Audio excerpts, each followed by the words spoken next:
Hello, hello. Welcome. Good to see you, Killer Wolf. Thanks for stopping by.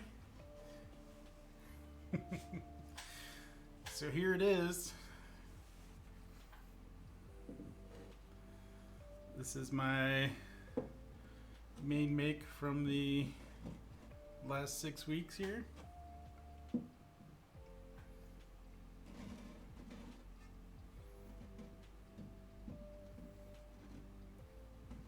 Should have grabbed a turntable.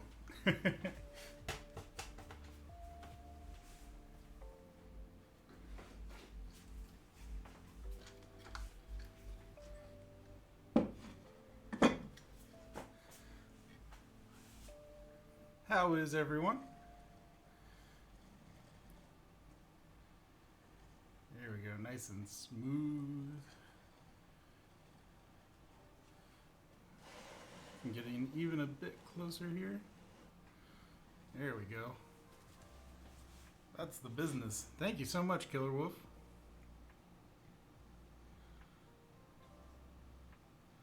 It's a lot of fun to make.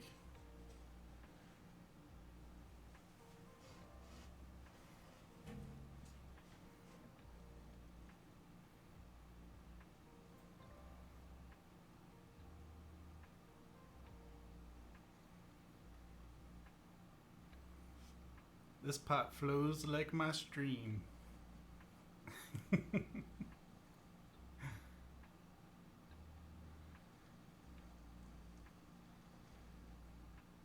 got this nice deep red interior. You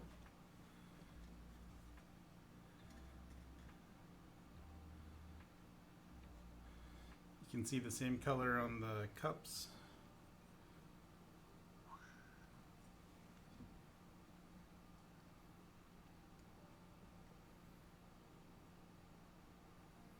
I'll tell you what, this project has been a lot of fun. I'm really glad I got to be a part of the Pottery Throwdown here on Twitch. It was great meeting all of the other potters and participating. Really thankful to have been able to get to share this process with everyone.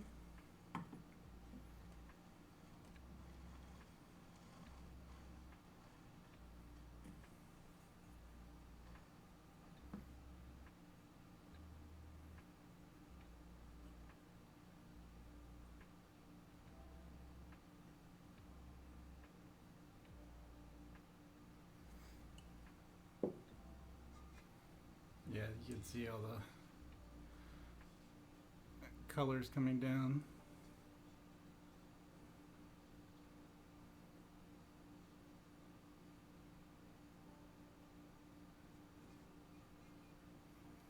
I've got the same red color on the base that's lining the interior. Bringing it all back.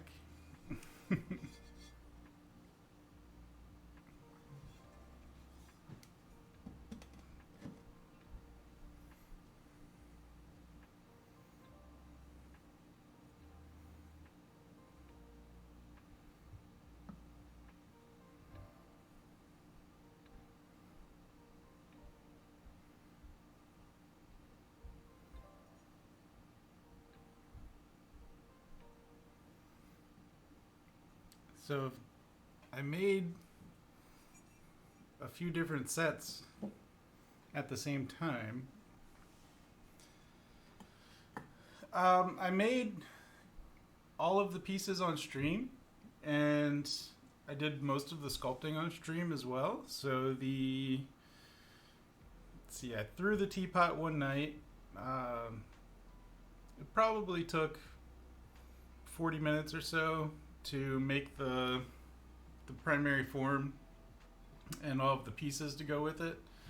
And then I did the following night some of the sculpting.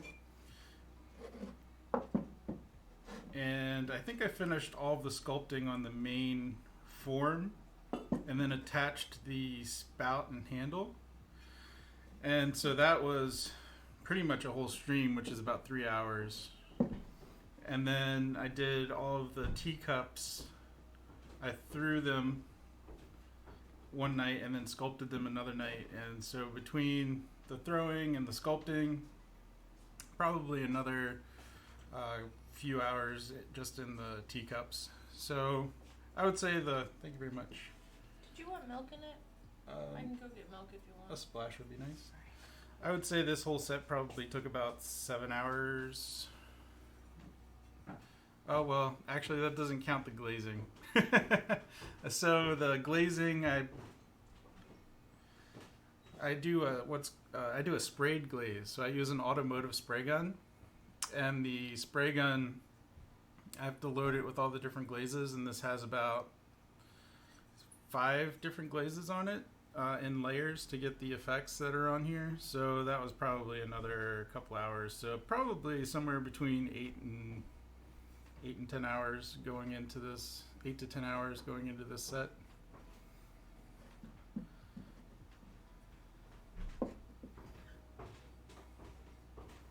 Inside of the lid.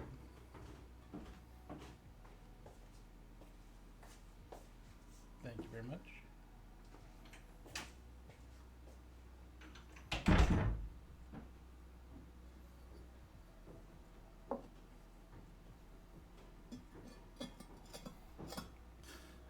I'm gonna move this set for now. I'm gonna show off some of the other stuff I made. I made a couple other teapots at the same time, and they were also made on stream. So I'll show those off as well.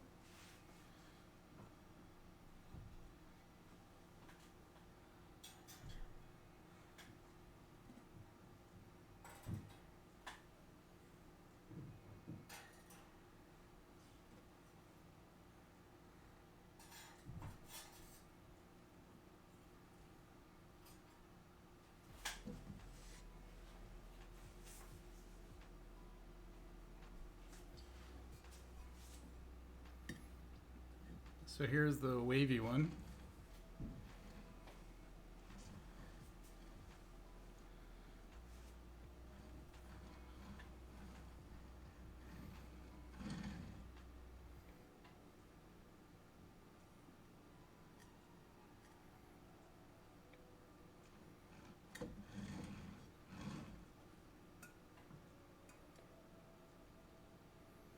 This one had the handle that flowed off the base and then wrapped around the side a bit.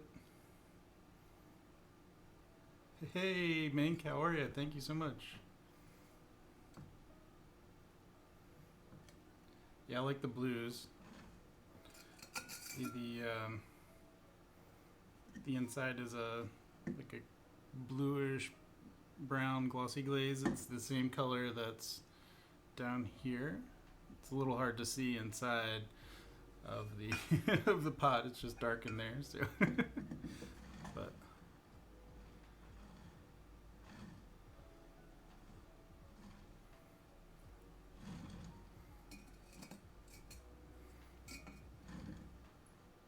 I'll show you the bottom.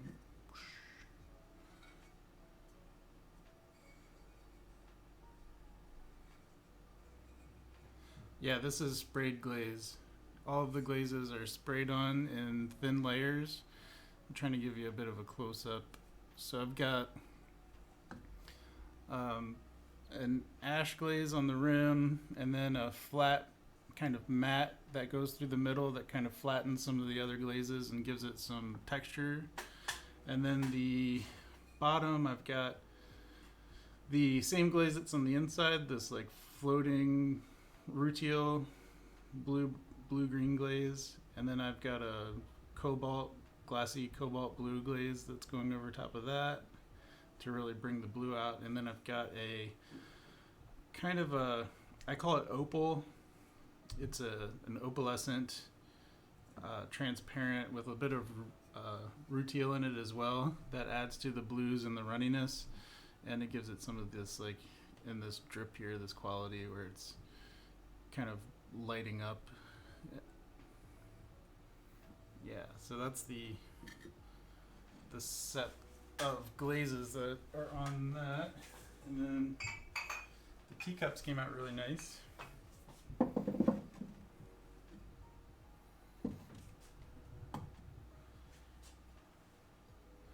So these also had the spiraling texture.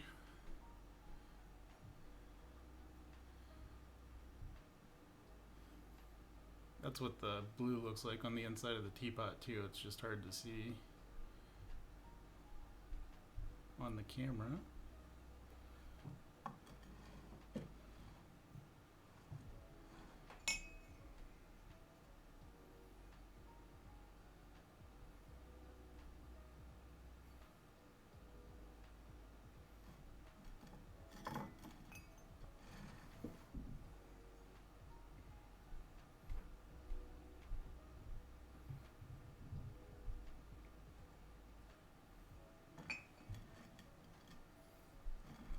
So there we go.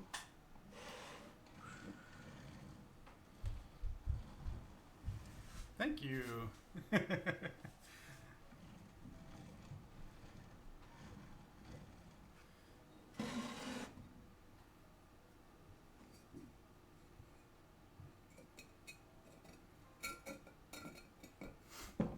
Yeah, this it came out really nice. I really like the look of it. And then you can see how deep the green is on the lid. It's really nice. Got one more.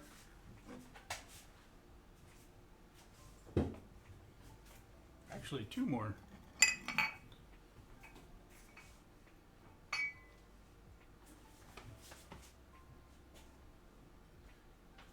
I'm gonna show you this one first. It's not. This one wasn't sprayed. It's just kind of traditionally dipped. Well, there's some pouring and some like light overlapping, but this has a flat matte glaze on the base, and then that moves up into a glossier glaze, and it's just kind of more of a traditional, pretty easy guy to make. But I made it on stream, so I figured I'd show it off. And it has this like deep purple on the inside. That's also the same glaze on the inside as that deep purple.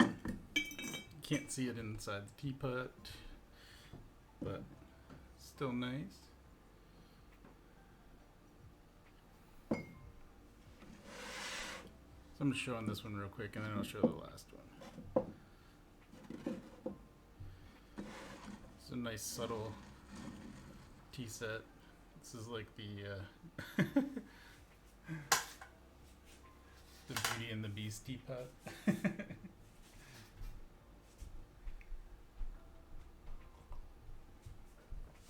Yeah, purple's a good one. I like we have this purple glaze we've been using for a while. I really like it. It's kind of it's hard to get true purples in the kiln because you have to mix different glazes to get the colors. So this is an oxidation is actually a chrome and tin mixture that makes a raspberry red, and then I add some cobalt to push it into the purplish range. So you got to add that blue to the red. All right, one more.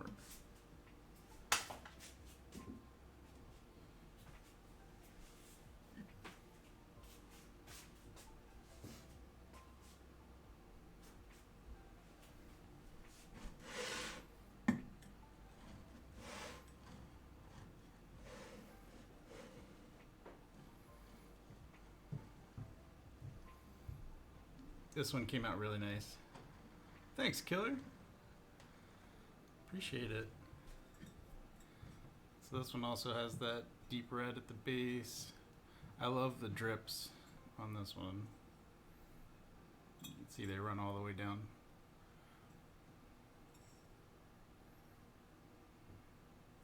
And then they really show up on this side.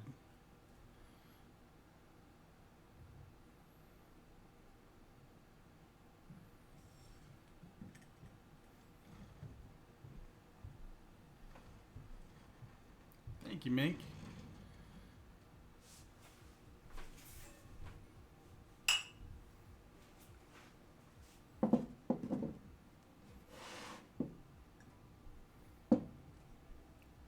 So these are the cups to go along with it.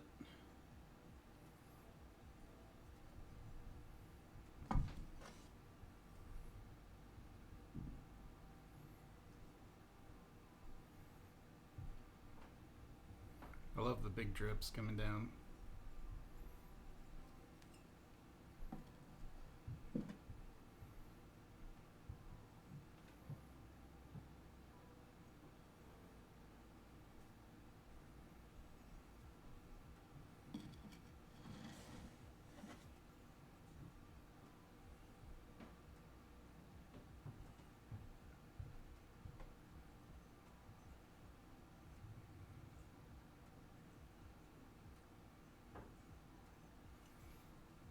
Yeah, so that's what I had come out of the kiln this week.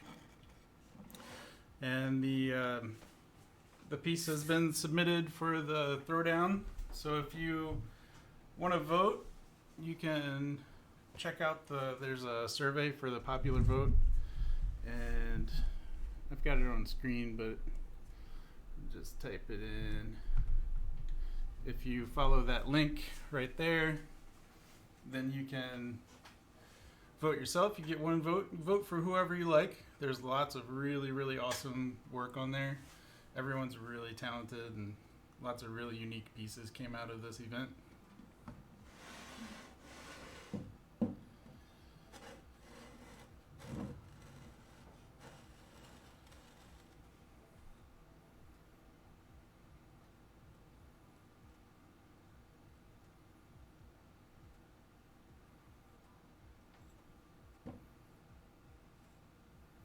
Just love the drips. You can see the deep red on the inside. Well, you can see it on the lid. It's hard to see inside the pot. You can see it right inside the spout.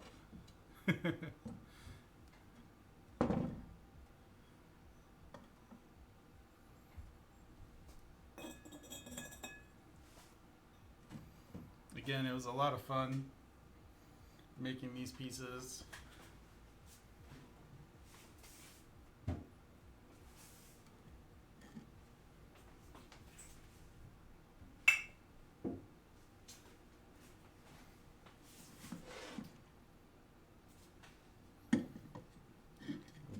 One more time on this one here.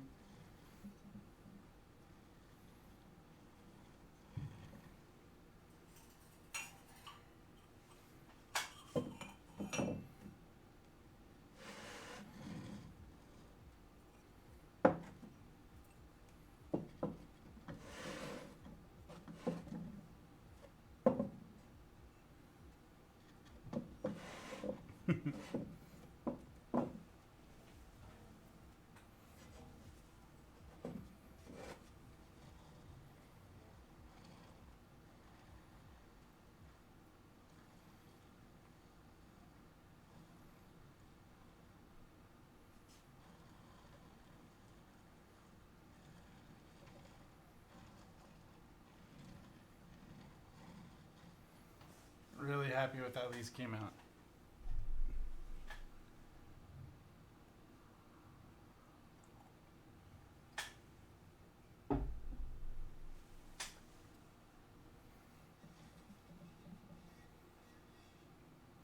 Yeah, I'm glad you got to experience my process, because it's hard to explain kind of how you go through it step by step. So when people ask at shows, I have to kind of give them the quick breakdown of the eight plus hours of work that goes into creating a form like this.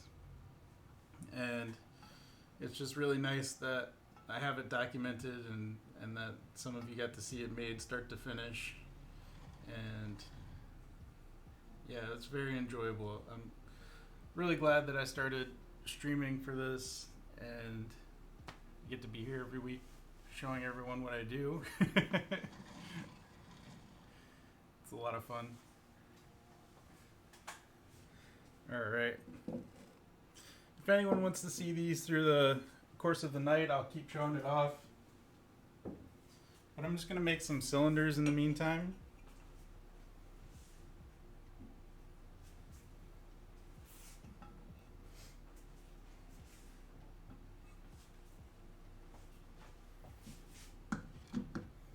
Maybe I should leave it there.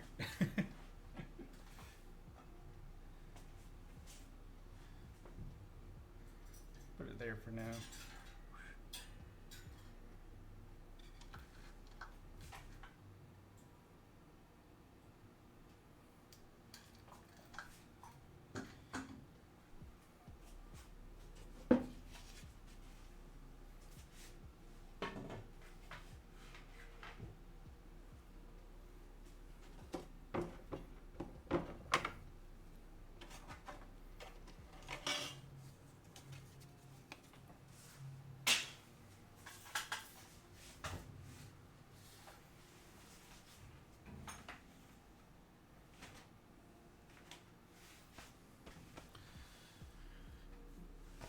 Well, how is everyone doing?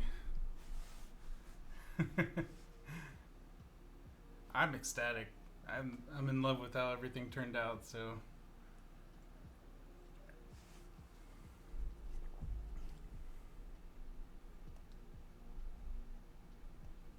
if you haven't seen all of the other works, definitely follow that link I posted in chat because everything came out really nice.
That's the thing about firing kilns is you can't fire just one piece at a time, so at least not in my kilns.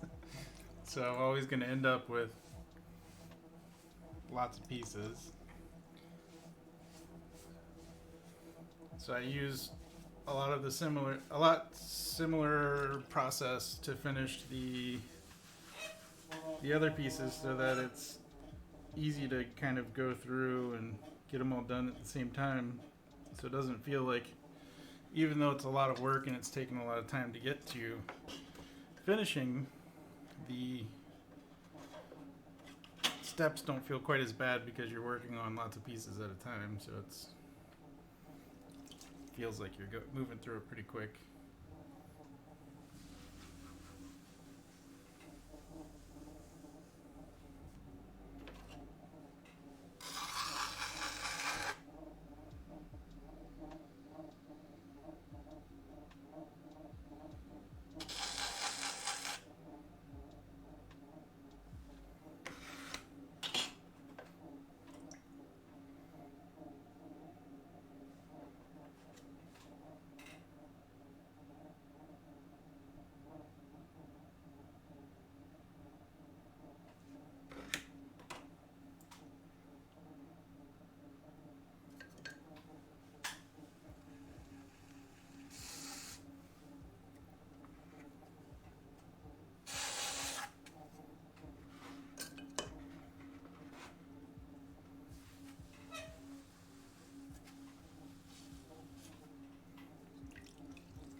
Just move the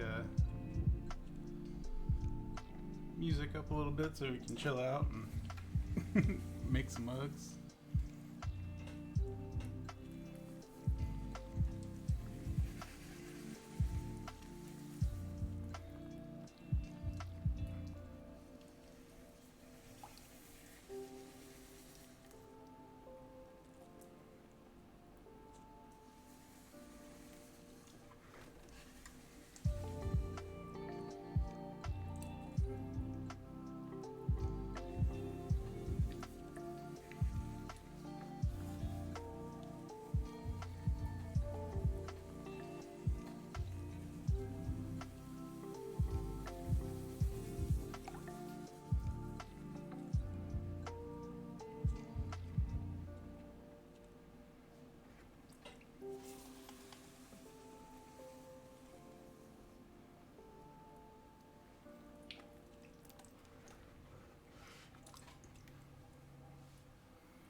life away.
together, enjoying your evening, peace with the potter's wheel.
Hope you are all well.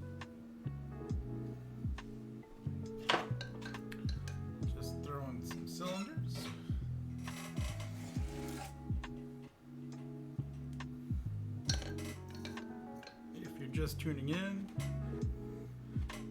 welcome. If you haven't had a chance to see the finished teapot for the Twitch Pottery Throwdown, and that's what you're here for, you shout it out in the chat.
just gonna walk through this process real quick. So I'm taking about 1.25 pounds of clay here.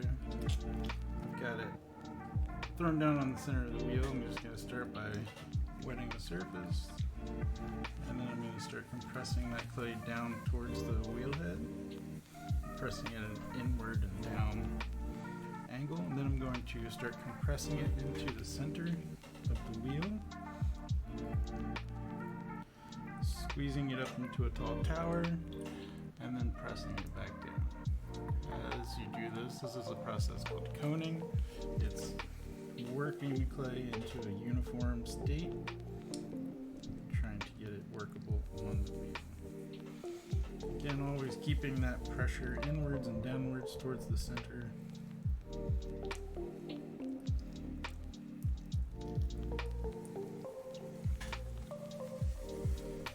Once the clay is prepared, centered, no longer has any wobbles or wiggles, everything's nice and neat, orderly, and nice and calm in the center of the wheel.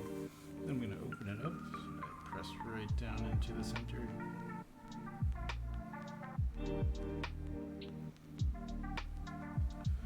So that's opened down, and now I'm going to open across the bottom. So you see that nice flat interior space the cylinder has. Clean up that floor, make everything nice and even and level.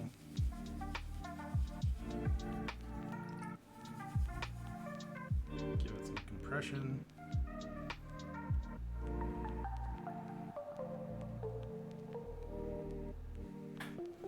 Now I want to move that clay back in and up and start to thin it out just a little bit.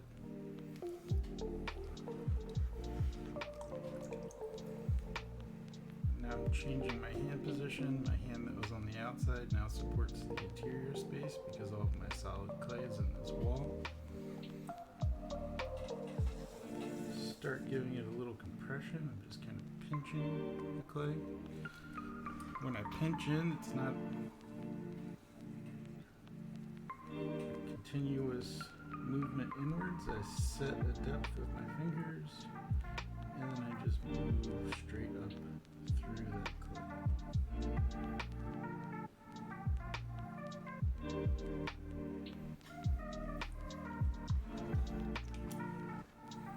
So I set how wide I want the wall to be, and then I just move my hand straight up through that clay. I'm going to do that again, except this time I'm going to make it a little bit thinner.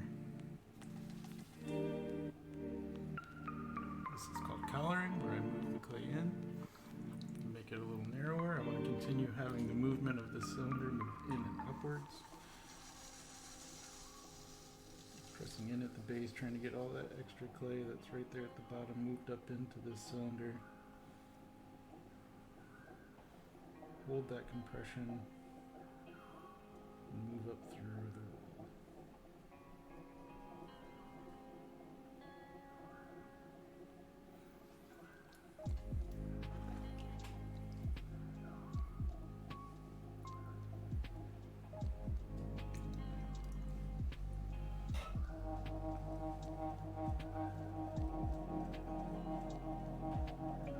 Just checking it this time, just to make sure everything's nice and even. It feels great. So now I'm going to move to shaping.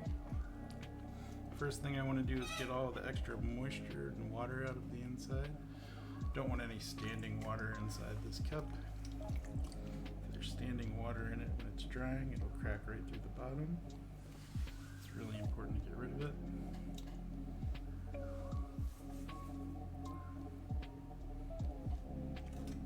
This potter's rib. I'm going to press in against the side, and it's going to remove all this excess slip and texture from the outside, moving up towards the top. And then for this set, I'm making this little indentation right at the top, and then echoing that indentation right at the foot, at the top and bottom. So you see all the clay was scraped off with the potter's rib. Right here. to finish the shape, I want it to have a flare, a cup in and then flare back out. So what I'm doing is I'm giving it a little collar right at the top, bring the clay in, and then I'm using this potter's rib. It has a nice and narrow little curve right at the top. I'm going to press that right into the top here and slowly roll that clay over to the edge. Then give it a nice soft round lip. Just go through one more time, make sure everything's in the right spot. It's perfect. So now it's time to clean up this excess clay right at the base. So I'm going to take my wooden knife tool here. I'm going to cut through all of the excess clay that I don't want to be part of the mug. I'm going to remove that. I'm going to use my sponge to soften that cut edge that I just made. And then I want to use my rib one more time, and I'm just going to come in here and make the foot a little bit more decorative and add an extra ridge in there. One more little line underneath, and then I can run my wire under. This piece is ready to move off the board. And it goes right there. So let's start to finish. Explanation real quick. Again, clay in the middle of the wheel. Centering, you're starting with coning to get everything nice and even. You can see it still has lots of wrinkles and warps and bumps and lumps, and so we're just trying to work all that out.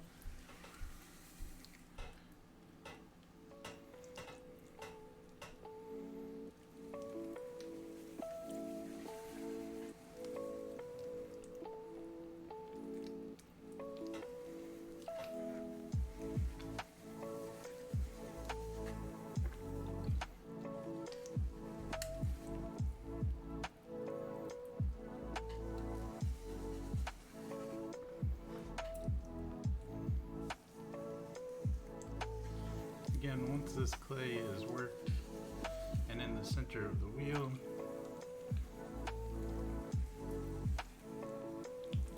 nice and happy, then I can open it up, again pressing right down into the center.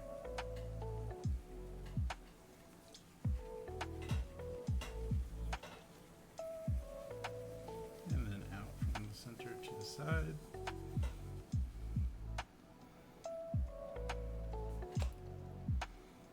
Pressing that clay on the inside of the foot. Bringing it back in and up.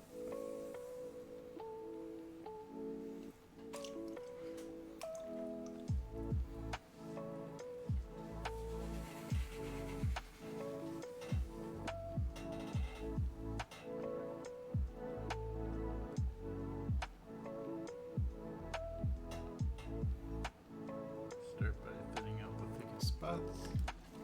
I'm trying to get it all even.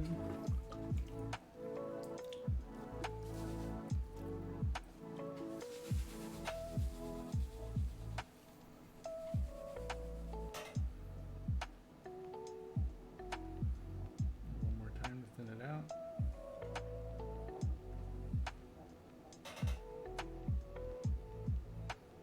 There we go. All the slip out of the inside.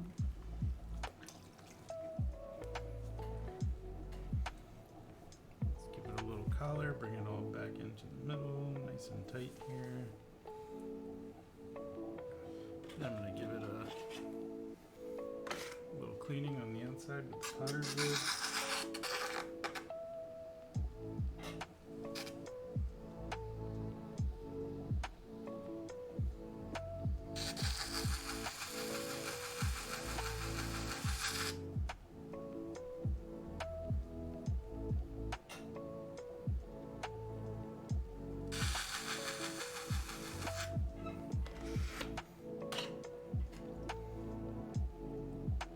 Give it a little compression in right at the rim.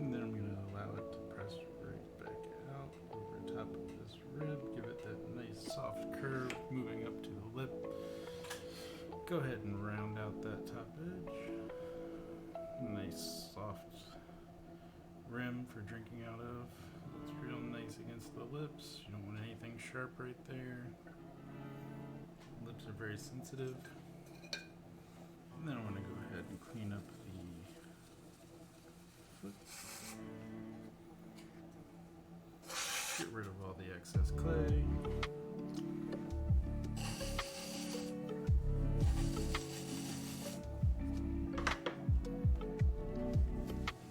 Soften that cut. The sponge, and then I'm going to go back in.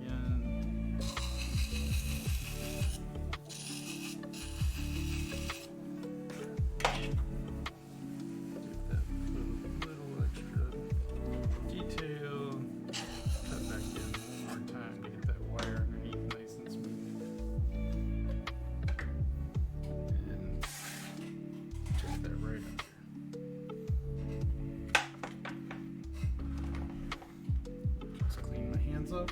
Since there's no slip on the side of the mug, if I clean my hands, I can just lift the piece right off the wheel. Put it right over here with his happy little friends. There we go.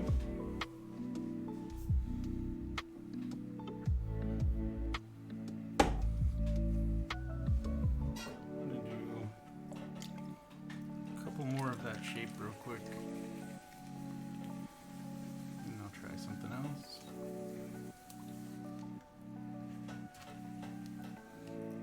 10 seems like a nice good round number. Right now we're at 8. Again, starting off with centering, coning, bringing that clay up into a tall tower, pressing it right back down. Again, at an inward and downward angle, you can see the angle when I press it back down. You see that clay move forward as it squishes back down right into the center of the wheel.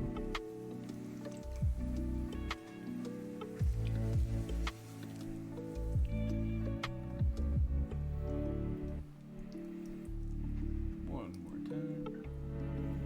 Just like that. It's almost magical.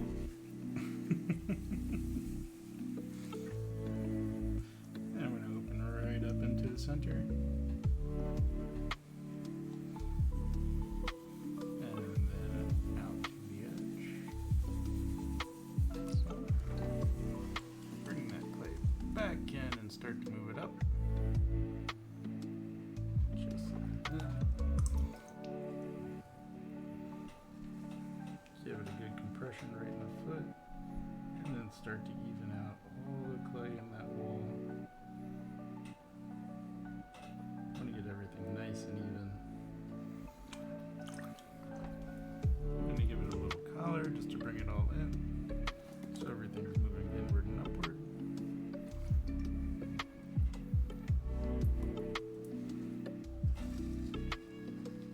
Again, work that clay right at the base. That's always where it's the thickest, so you have to work it right out of there to begin with, and then you can just even everything all the way up. Right up to the rim, and then just give the rim a little bit of special attention. At this point, I'm going to give it one last collar, try to even it up a bit, get all the excess liquid out of the inside. Use the potter's rib to clean up all of that extra texture and extra clay and slip.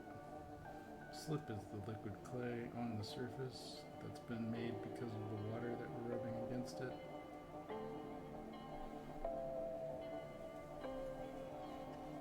Just like that. And for this design specifically, I'm just going to give it a little collar in.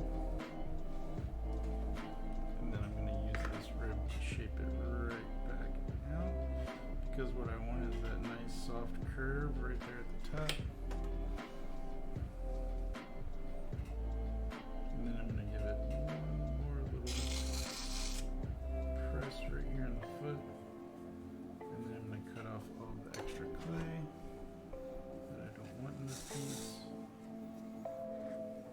Pick up all the excess.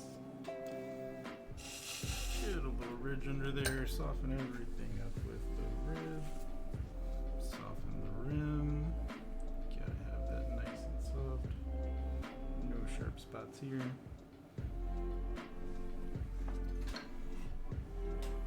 Alright. Number 9.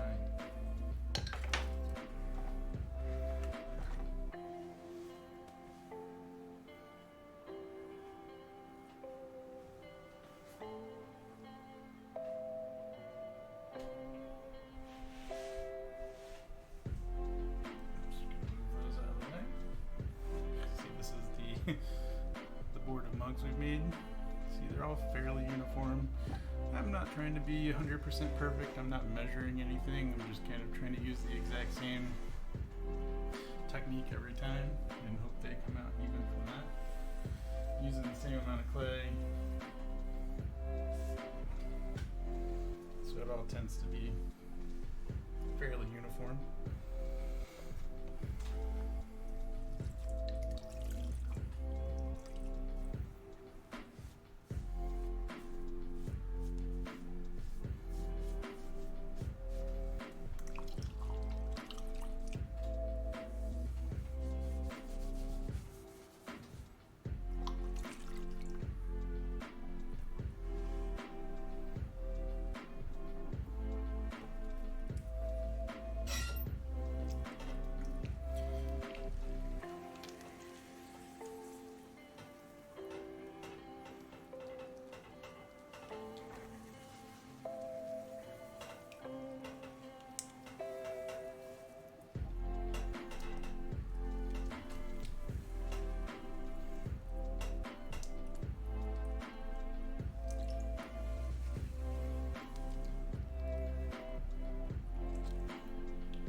Sometimes it just doesn't work out.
This is the droid I was looking for.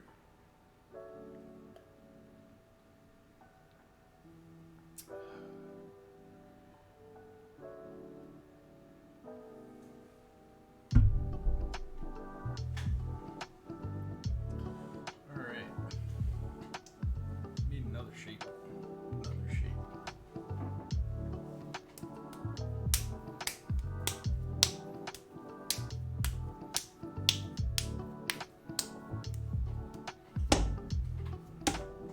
Hey, Zotto, how are ya? It's good to see you.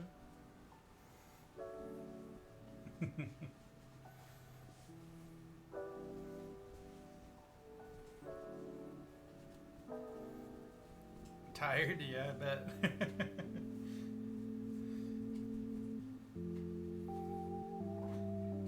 Well, I was just in the middle of a slight transition, so I'll show you a couple of the other teapots that I made.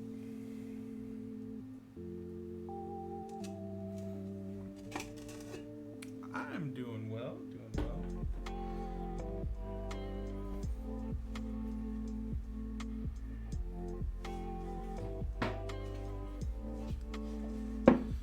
So the main make. That's all right. So this was the one that I shared as the main make for the event.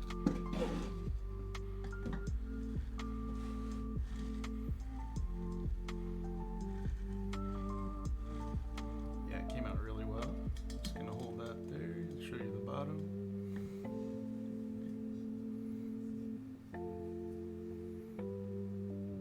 Looks really cool from from that angle too. Lots of glaze flowing down through the textures. It's got this nice deep dark red glaze on the inside. I love the way the handle jumps over and around.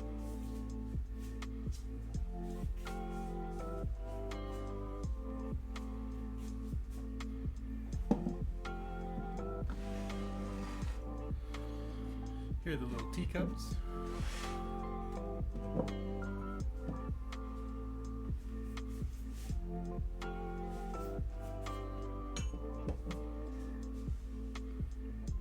They came out, they're really fun. So you can see the red glaze in these.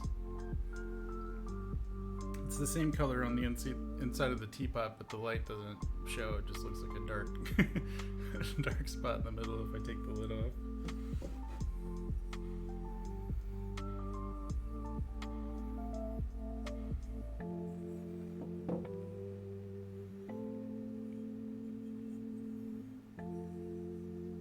Yeah, they're really nice.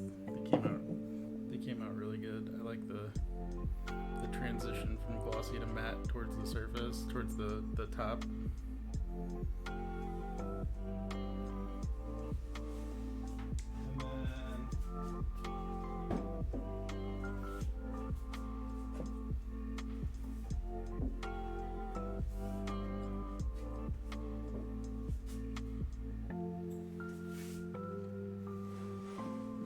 Pain in the butt washing them. I guess it's quite possible. Thank you so much. Really appreciate it. So here's another one that I made. These were all made during the course of the 6 weeks. I made them along with the other piece. So they were all made on stream. I love the drips on this one. And the teacups came out with really nice finish, very similar to the wow, what? Yeah. So it's really nice. You can see that has the red glaze on the bottom and on the inside. This was glazed very similarly to the another piece. Hey Blake, how are you? Thanks so much. Appreciate it.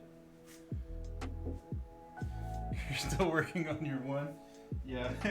I actually made 5 different teapots, and four of the sets are finished.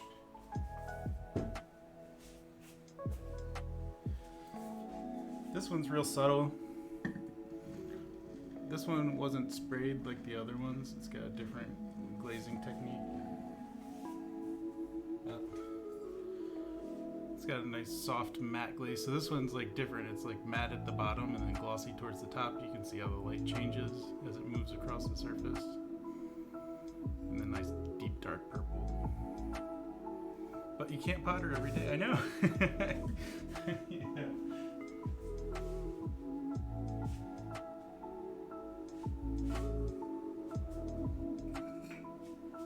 And this was the nice. Yeah, this was the flowy one.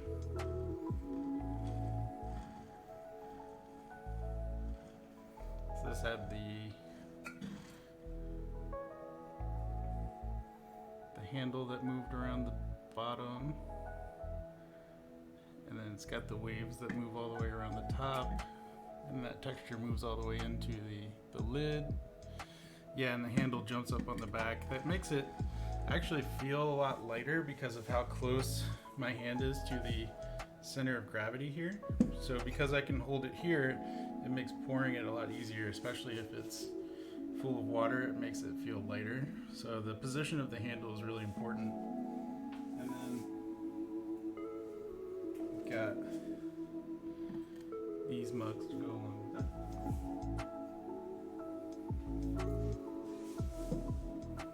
So you can see, same thing. These have about 6 different glazes and layers to give the look. Hey Karen, good to see you.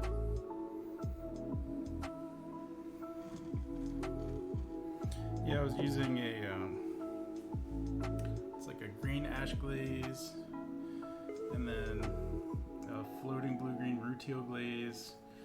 There's a matte kind of fluxing glaze underneath all of that, and then a cobalt blue, glossy cobalt blue, which you can see is coming through in a lot of these areas just up underneath in here in the crevices, moving through, and then the whole thing has a light dusting of a opalescent.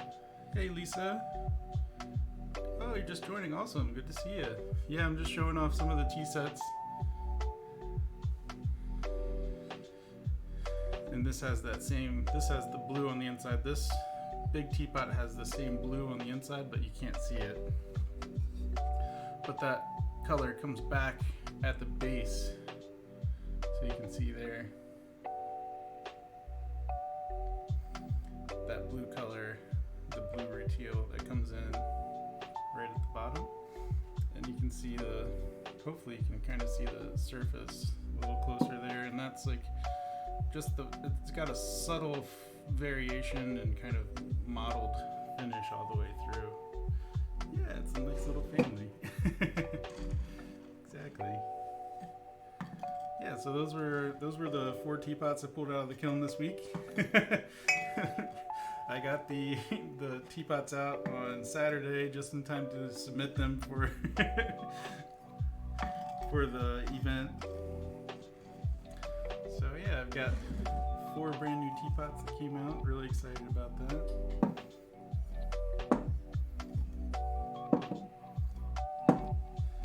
So here's this one again, one more time.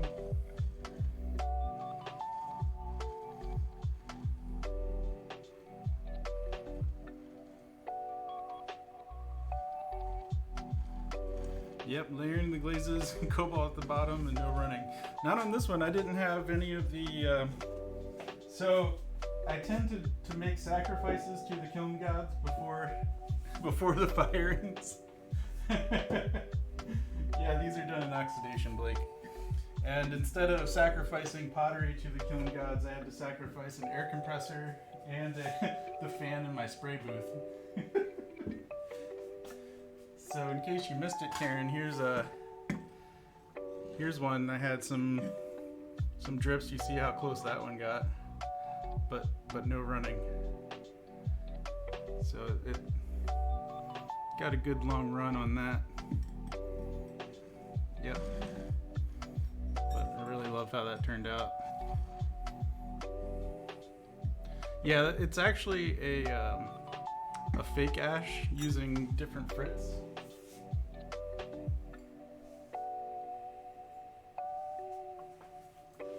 You can see the mugs for this set came out very similarly.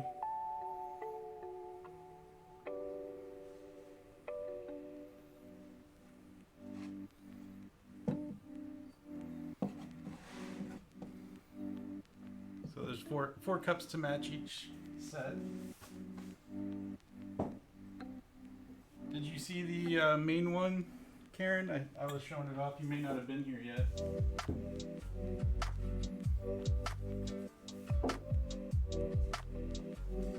This was the sculpted.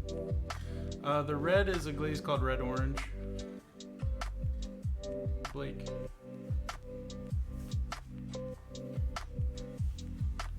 And it's little lumpy baby pots.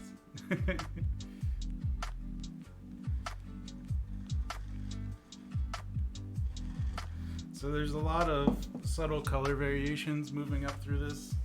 That's really difficult to see, and it also moves especially up through the base where I have a lot of reds and blues and rutiles mixing along with all of these colors. You see the waves in the foot going around. I like the view from the bottom. Yeah, this was my entry, Blake.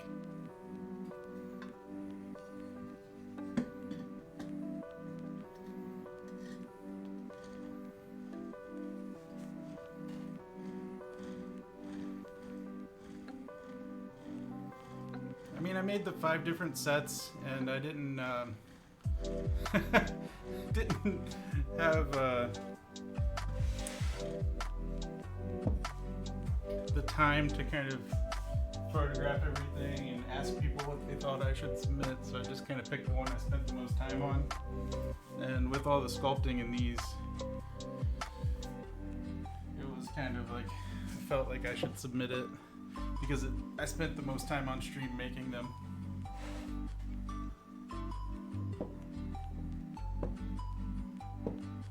You like the fluttering? Yeah. This is what I did is I actually split the handle as it came down, and then I took the 2 sides of the handle and wrapped it round. So one side came down and around here. I'm trying not to hit these cups that I just set down. There we go. Yeah, I was going for organic, definitely. So this comes down. I was thinking definitely more like a vine kind of growing through here, and then wraps around the neck there. And then I also put some little details coming off the back side of the handle here. And those were just kind of added and sculpted in.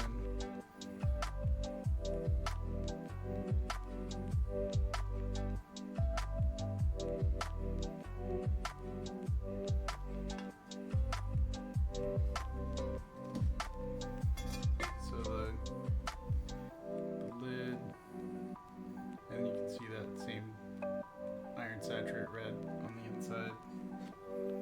It's hard to see on the inside of the actual teapot, but it's the same color. You just have to get the light to hit it just right.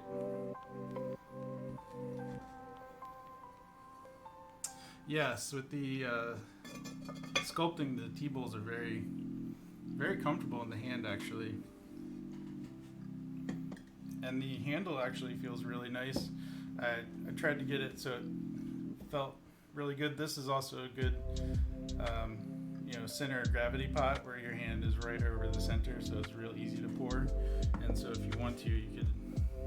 And it's also nice because you can get your finger in to support the lid somehow, or you can just hold it here and then pour.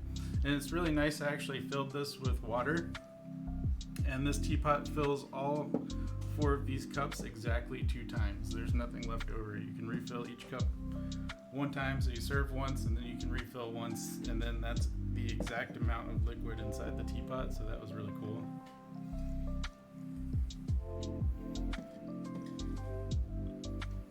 Yeah, and they feel really nice.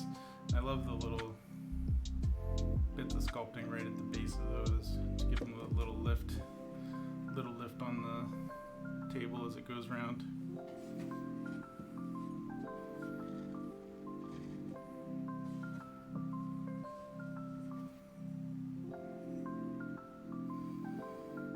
And that dark red came out really nice. The iron saturate's a really nice iron saturate. I used to use Randy's red, and I switched to this red orange glaze, and I've been enjoying it.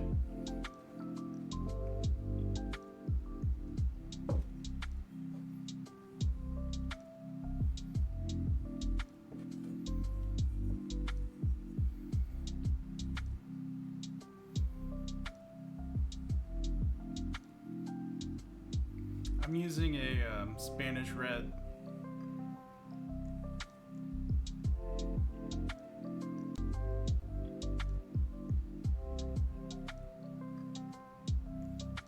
Yeah, the red pops.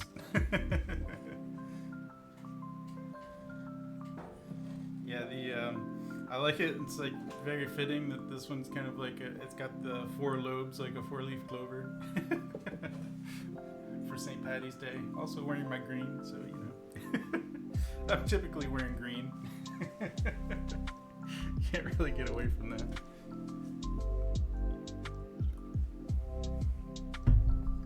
Blake, I've made this glaze before with Crocus Martis as well, and it works about the same. But the glaze works with pretty much any iron. I would imagine you could use yellow, but I haven't tried it. I don't know if it would make it a little less red, but I mean, iron saturates kind of do the same thing. Flux out and get that nice deep red glaze. You have a synthetic red? Is that the name of the glaze, or are you using like a mason stain? Like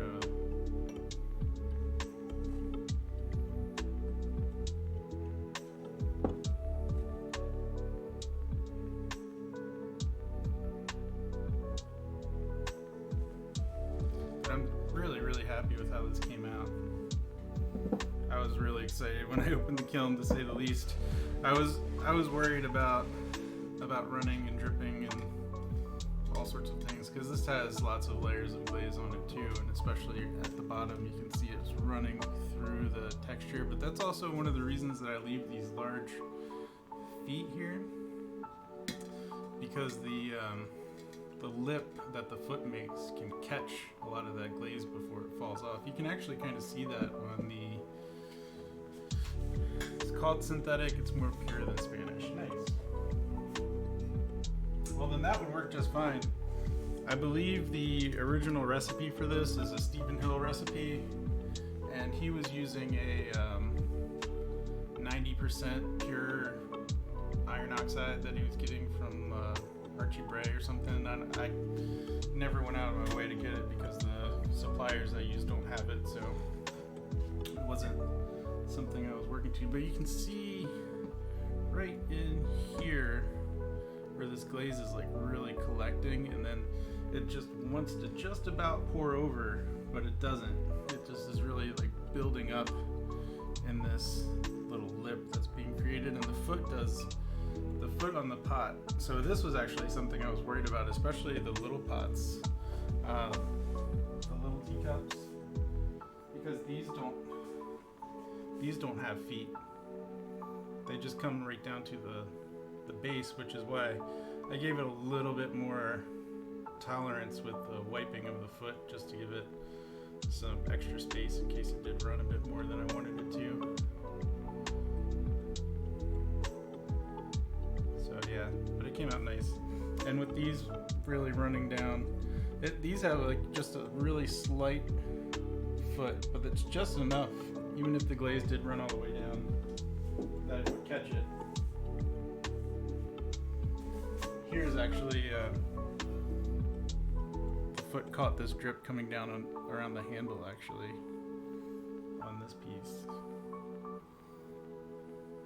You can see it moved way down the foot all the way to the bottom, but then it stopped. And that's because just this little lip gives it some fight, makes it want to hang up. You can see it dripping around that side of the handle too. Handles are tricky because they actually divert glaze kind of right down them. This one's funny because it's got the drips coming right down both sides of the handle.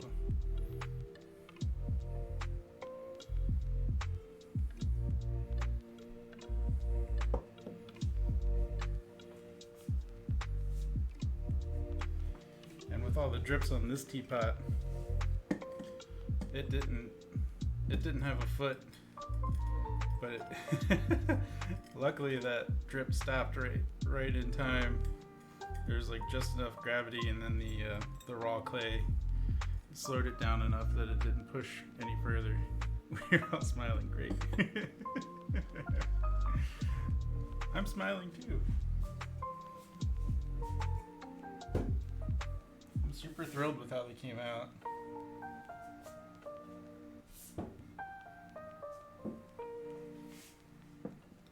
I did make a Mrs. Potts teapot. I had another one that I didn't spray and left it with just some regular kind of pouring. So this is like my Mrs. Potts teapot here. It's like what you expect to see from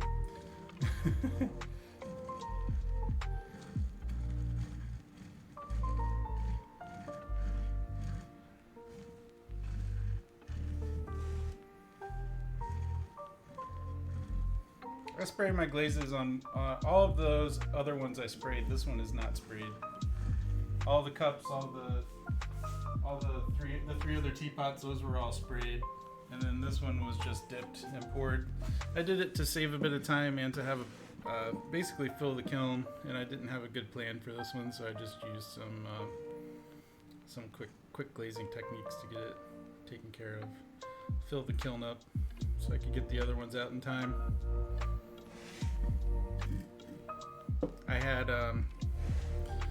like I said, I sacrificed my air compressor and my spray booth to the kiln gods, and my time frame that I had set up for getting these done got pushed back by a day because I spent so much time trying to work with my equipment, and instead of glazing I had to run to Home Depot and or Lowe's or whatever, hashtag not sponsored, and buy a new air compressor and fight my spray booth. And I spent so much time messing with the equipment that I kind of butchered my schedule, so I had to just kind of force through this extra set to fill the kiln up. Yeah, it's alright. I'd rather sacrifice the ancient air compressor that I had than the tea sets, so I'm glad that's what I had to sacrifice, honestly.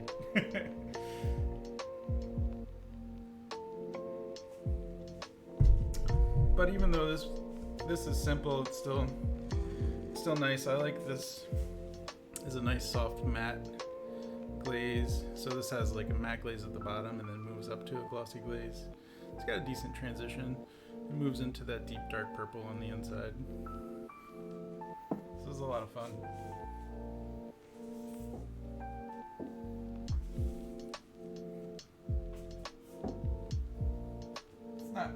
It's not quite as interesting as the other ones, but sometimes it can be.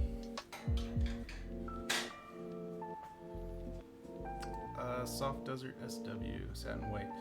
It's a that's actually a spodumene And hey, Pickles, that's you, right?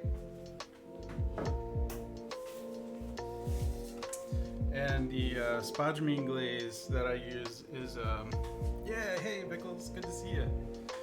And so the spodumene was a glaze that I'd used at Cone 10, and when I switched, yeah, you can vote. Yeah, click on that survey link. Vote for your favorite one. There's going to be this is for the people's choice basically, and you don't have to vote for me, but if you like mine, then please do. That's up to you, 100%. So I'm not gonna beg for votes or anything. Everyone did a really incredible job. So yeah, everyone did a really great job on this event. Yeah, the pedal spout. Yeah, there's lots of really, really nice work that was made during this event. I'm really, really glad to have been a part of it for sure. This event's been great, just all around. Just can't even believe that support that I got from it, and I'm really glad to be here sharing my work with everyone. Yeah, the octopus, yeah, she did some really neat pieces. The wood with mushrooms, yeah, that was Paige's piece, I believe.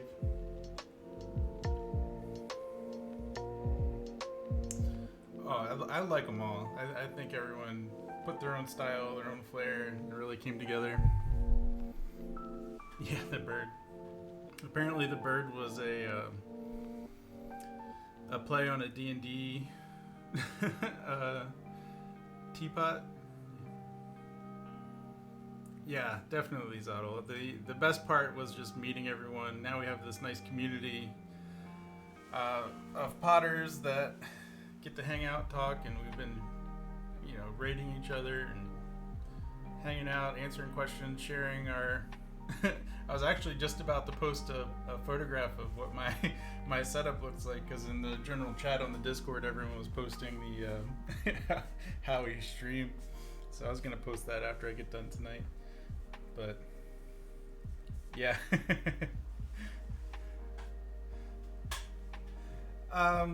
It's a survey, so basically, Vickles, you just choose which one you like, and then you click submit at the bottom, and you only get one vote, so make sure you pick the one you like the best.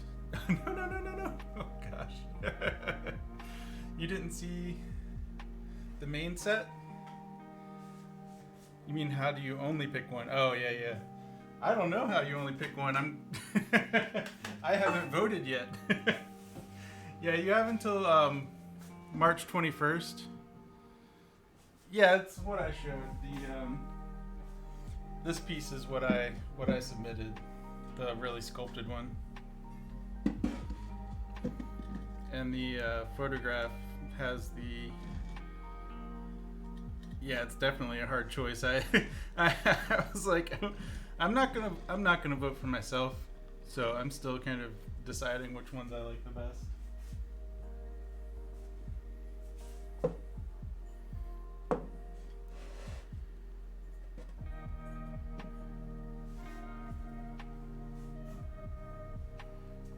This is the set.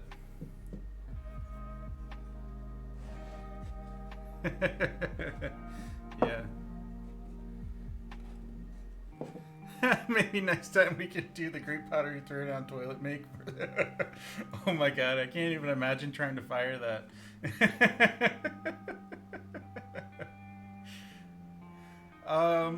Actually, Vickles, I had this conversation before, but the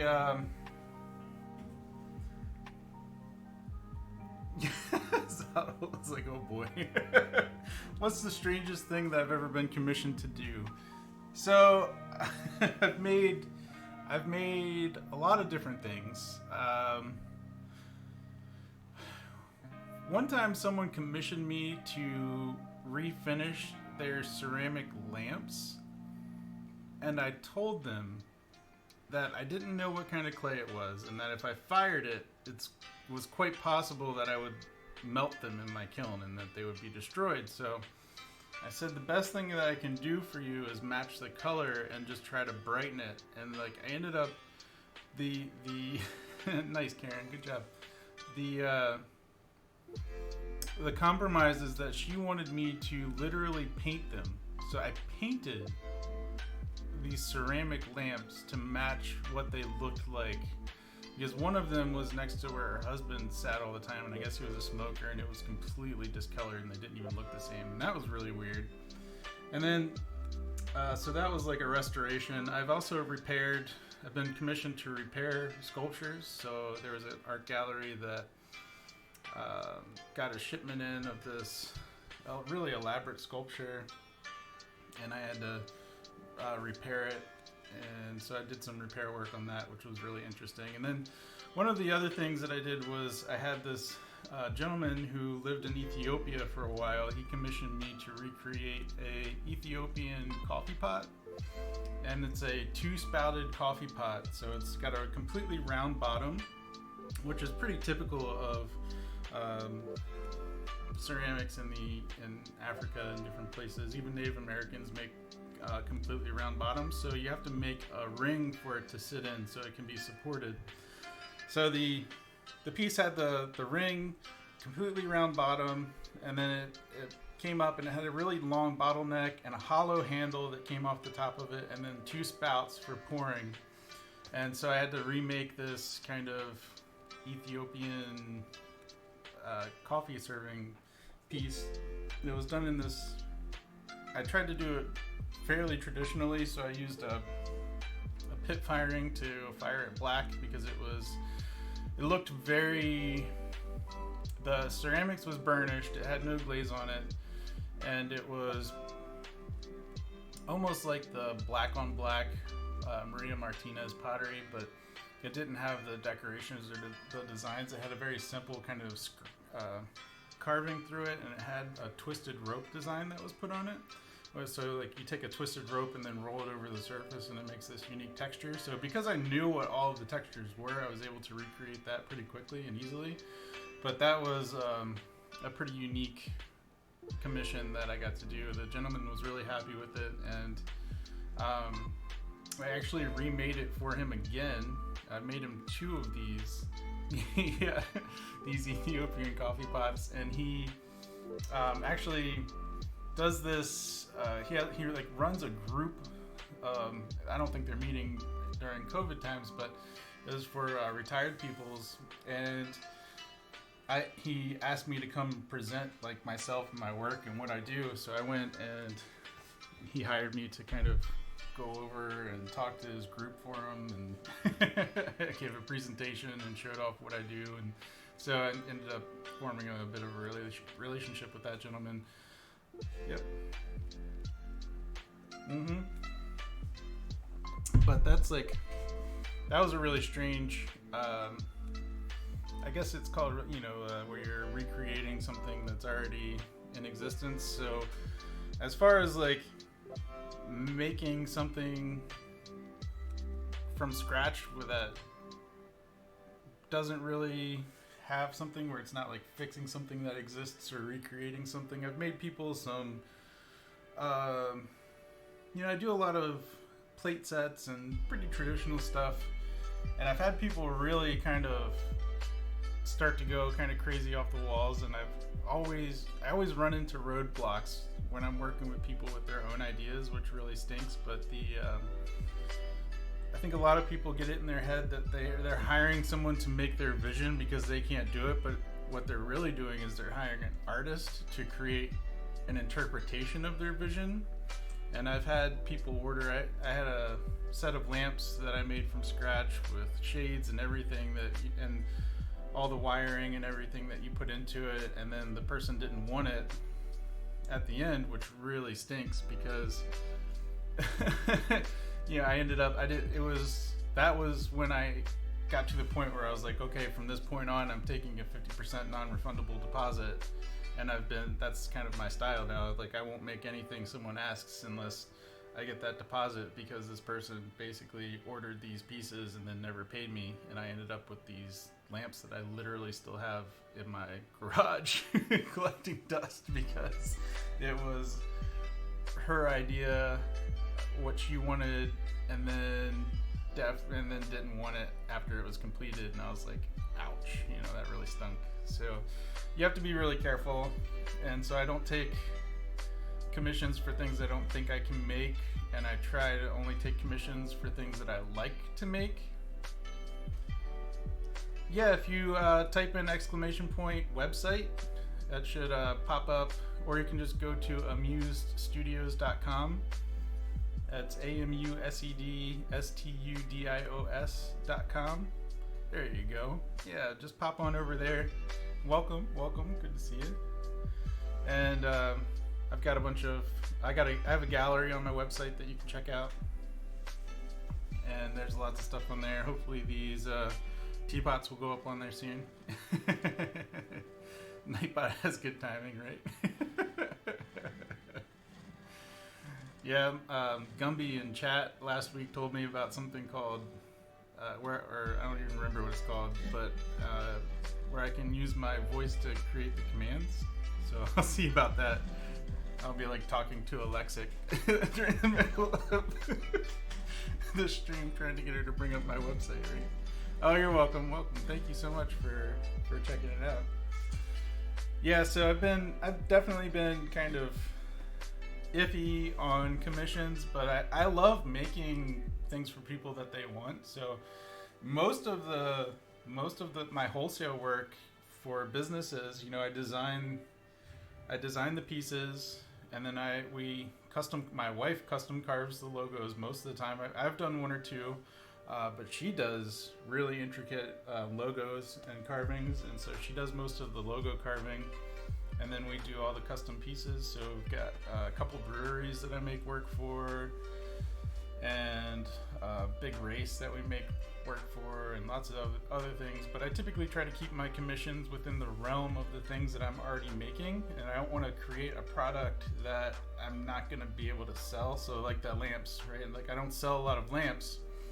So for me to take a commission to make those lamps, I'm going to end up having these pieces that I'm never gonna be able to sell, so I don't want to take the commission for the lamps. Whereas if someone commissioned a teapot and then come to the end of it, they're not excited about the piece for some reason, God forbid, whatever, but the idea would be that, okay, you got me to make this thing, I put my time into creating it, and then you don't like it, so but at least it's something that I can have that still fits into my range of work here. You're just signing up for pottery classes when COVID started, hoping you can do it again soon. Oh, I hope you get to too, Randy. If you get in to some pottery classes, this hopefully the stream will be helpful if you stick around. I try to, anytime that I'm throwing, if you ask me what I'm doing, I'll explain it step by step, and it can be very helpful. There's also a pretty good pottery community here on Twitch so far, and everyone's really helpful and engaging, so check everyone out if you can. Zadal says, I would only commission someone whose style I like because you'll always see their point of view, and that's good and important for me. Yeah, exactly.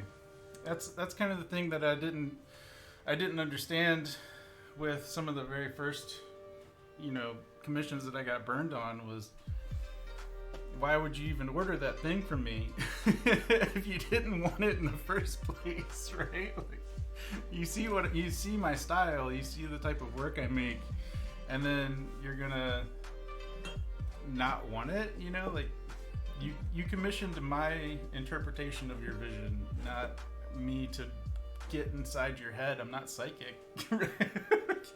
Can't read your mind and see the exact picture, and then it's like, that's like what classes are for, right? That's why I try to teach people. When I'm teaching, I'm trying to help you get to the point where you can accomplish creating what you imagine in your mind. I'm trying to open that door for you. I want you to be able to get to the point where you can make the thing that you're envisioning, because if you can't do it, and you're not going to get what you want from an artist, you're going to get what they make. So, it's definitely where you need to be at. You're hoping that it could help. You have zero knowledge, but always wanted to learn. Yeah, definitely.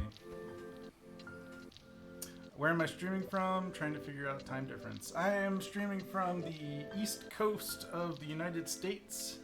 Right now it is currently 8 o'clock p.m. my time. And I am in Maryland on the Eastern Shore, right on the coast. Yeah, so, man, this event was... Oh, you're in the same time zone, New York. Nice. 1 a.m. for Zottle. Yeah. Hopefully you have some cozy time in bed right now, because it's getting kind of late. But the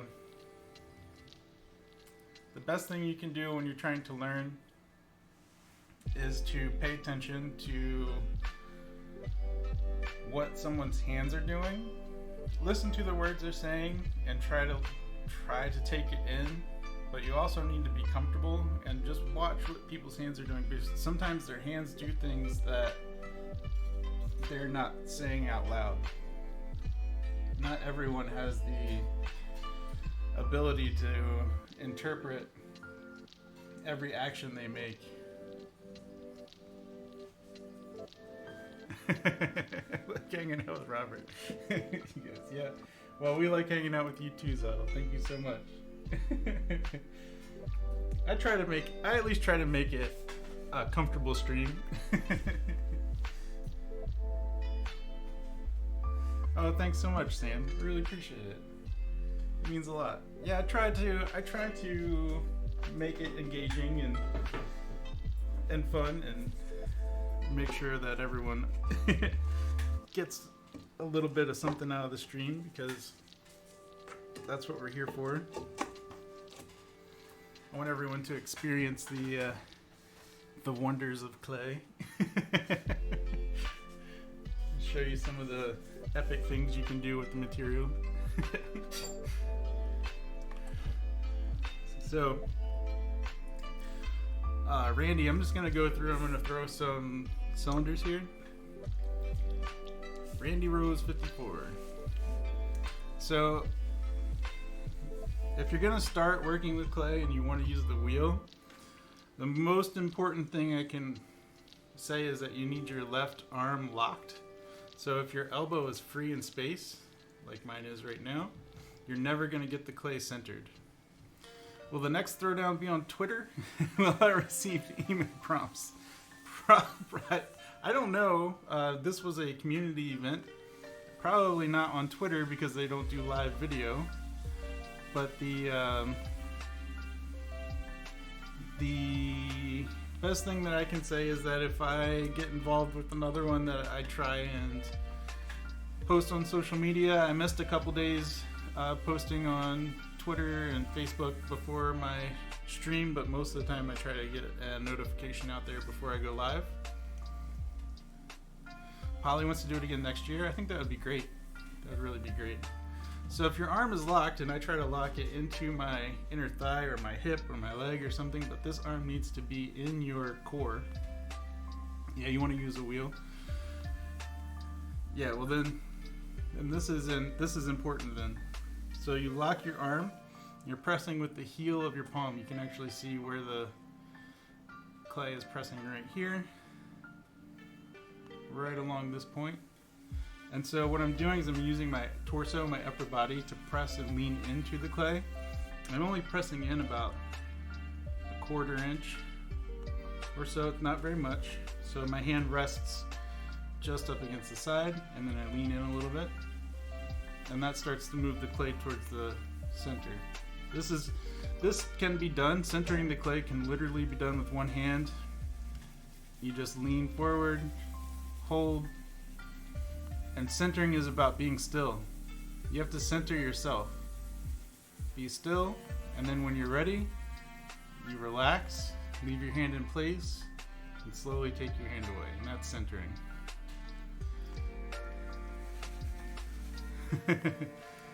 And then, so what you want to do, your hands are the frame, exactly, yep. So that's just one hand. Typically people use two hands. So what you want to do is bring your right hand in so that your palms are touching here, your right thumb drops right behind your left thumb because you're pulling your hands together. Oh yeah, let me show you the trick here. So if you're, hey Gumby! So if you're pressing and your elbow's not locked, this is what throwing's gonna feel like for you. And you're gonna do all this crap. That's what happens. That's what happens if you don't lock your elbow. That's why I said it's the most important thing. So if you lock your elbow, even this madness that I just created. Yeah, that would totally be me, exactly. So if you lock your elbow and you are solid in your core, and then you lean in, see, everything just settles right back into the center of the wheel. That's why it's the most important thing. If your elbow is out here and you're trying to rely on your strength in your biceps and your shoulders and your forearms, then you're never going to get that clay centered because you have no support. What you're doing is you're relying on your core to support your hand. You lean in. That's centering. It's really just as easy as just getting yourself set in place, finding a way to lock your elbow that's comfortable, pressing in against the clay, creating a frame or essentially a line in space. So you can see my palm makes this curve upwards through here, and then I'm pressing that curve against the clay, and as long as the clay is spinning, I'm holding still.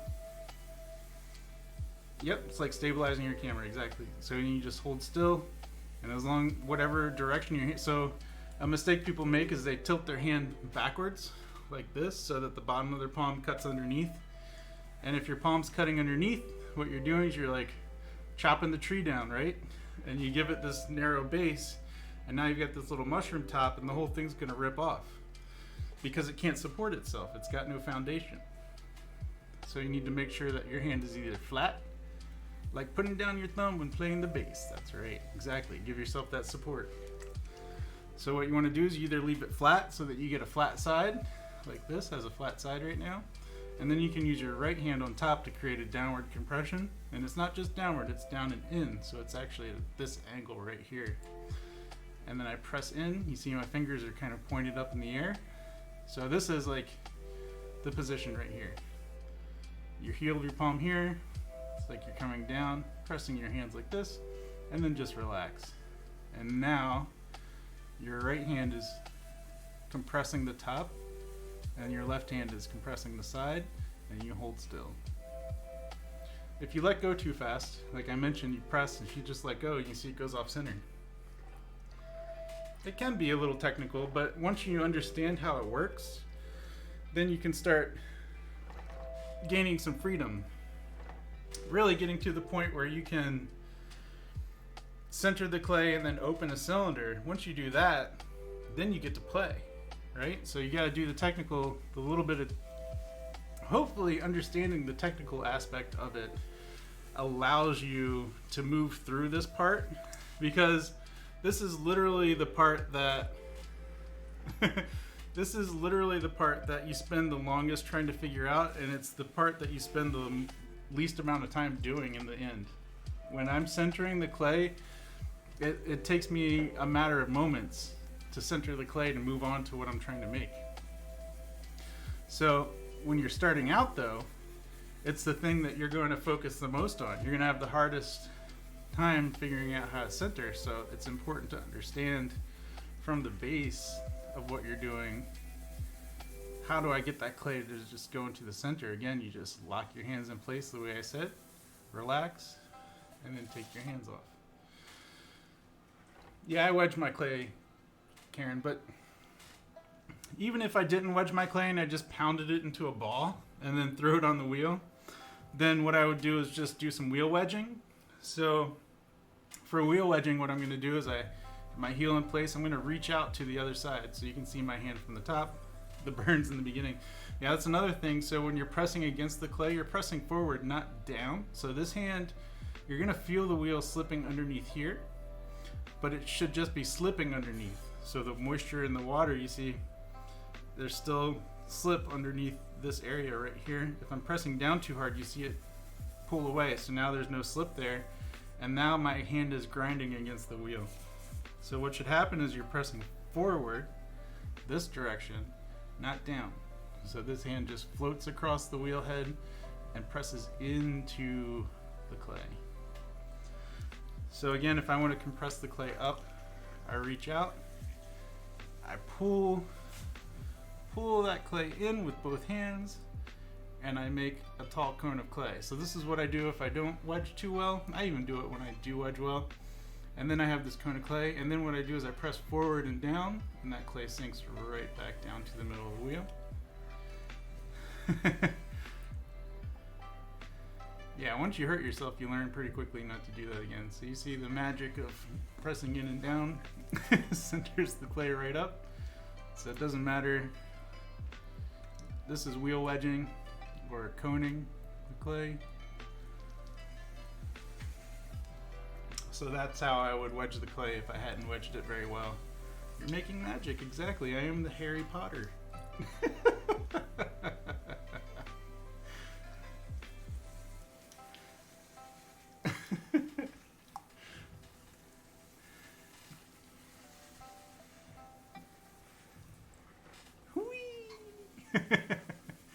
So once you have the clay centered, then you take your hand, you're going to take your right hand, you're going to press right down in the center of the clay. I'm going to use my left hand as support. Find the center of the clay. Let the wheel do the work. Harry Potter, exactly. Magical Harry Potter. So as the wheel spins, you create pressure. The wheel spins, and as the wheel spins, it lets your hand move down further and further into the clay. Everything that you do on the wheel should be slow and methodical. If you try to force your hand through the clay, it will always go off center. You have to let the clay work with the wheel. The wheel's doing the job of turning or twisting the clay. Your hands are creating pressure points and frames. So you're pressing down, holding. Now I want to press out from the side, so I press down into the inside. Now I want to open it up so my hand goes in. So where I know I'm creating a compression between one step at a time leads to the next. That's right.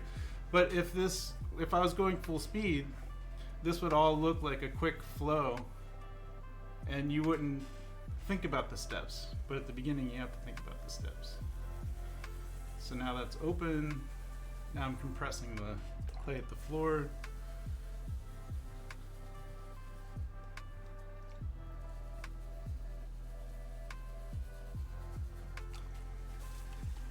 I'm going to bring that clay in and start to create a compression.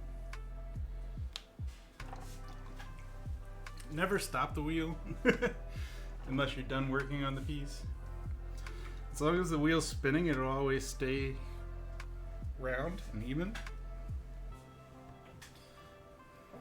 So even you saw this was so tight that like I can't really get my hand in there, but as long as it's spinning and I move in, it opens right up to allow my hand to move in there. So now I'm going to create some compression. So I'm creating a clamp between my fingers, kind of like this. And I'm just going to press in and hold, and then I'm going to move straight up through the clay. You can do it even if you had your hands separated. You press in, you hold, and you move straight up. You're trying to lock your hands at the depth like this, and then just move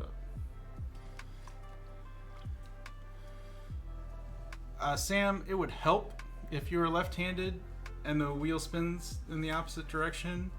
I have so what you want is a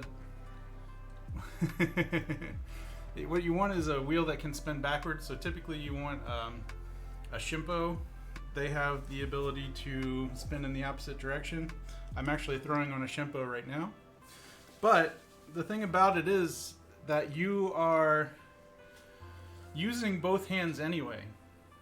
And you're going to be using both hands. So it doesn't matter so much if you're one hand dominant than the other. There are ways that you can use your hands slightly more dominant, but when you're using the wheel, you are basically just trying to manipulate the clay. I see people like this all the time that want to work on this side of the clay, but this is where right now my wheel is spinning in this direction, And this is where the clay is spinning into my hands. And on this side, the clay is slipping through my hands. Yeah, and you can throw the opposite with the wheel spinning the opposite way, and you can be right-handed, right? Like the setting that I'm throwing in is actually the reverse setting on the wheel. So technically, I'm throwing in the opposite direction, but if you get an American-made wheel, this is the direction that it's going to be spinning in. So you can get a wheel that spins in the opposite direction, and you can learn to throw that way. But if you ever go to a pottery studio or a place where they don't have a wheel that spins in the opposite direction, then you're going to have to rely on the fact that, there are yeah, no worries, I got you. That there's going to be times and places where you may need to know how to throw the opposite way. I actually had a left-handed student who I taught to throw on the wheel spinning the opposite direction of this one right now currently, and it took me a little while, but I figured out how to do it. But basically using all of the same techniques and my understanding of the clay, I was able to pick it up pretty quickly and throw in the opposite direction. It just takes, you just have to do the same things. Like I said, like Karen said, it's very ambidextrous, and so you have to thank you so much for hanging out, Zottle. Oh, tired, left, and was... Oh, you tried... Sorry, I thought you said tired. No, you said... I'm better on the right side, tried left, and it was very weird. Yeah, yeah, exactly. It can get really weird. Sorry, I thought you said you were tired for a second. I'm sure you are, but... Yeah, so... I'm listening. If I don't play quickly, Hubs just got done with popcorn beef dinner. I've been waiting 4 hours for it. Yeah, I bet. So the... Sorry, I'm just catching up on chat and like chatting away here. You read what I feel, right? Yeah, so there are, once you start to understand what's happening, then you can do it. It doesn't matter which way the clay is spinning. It's very ambidextrous art. You have to use both hands at the same time in conjunction with each other. And all of the movements you make, you just need to be very methodical about it. You need to take your time. You're always moving slower than the wheel is so that the clay is taking shape evenly. If I ever touch it or move too quickly, then it always gets off. You can see just even a slight tap makes it go off. So it's very responsive. And what I say is that you're basically always encouraging the clay to do what you want. You're not forcing the clay to do what you want. If you're trying to force the clay into shape, then you're gonna have nothing but trouble and problems. And it's not the clay's fault. It's your fault because you're not calm enough to actually be working. If there's one thing that working with clay teaches you, it's that you need patience. And it teaches you how to be patient and how to slow down. And even though the wheel is spinning really fast, you still have to be moving at an appropriately slow speed. What I always tell my students is that if you think you're moving slow, move slower, and then you might be going about the right speed.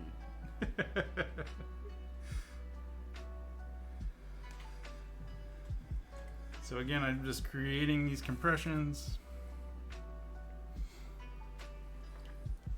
It's character building, right? Sam, if you ever want to try a wheel that spins in the opposite direction, I have 2 of them at the house here. More than welcome to try it. I know the one Lisa has doesn't spin backwards.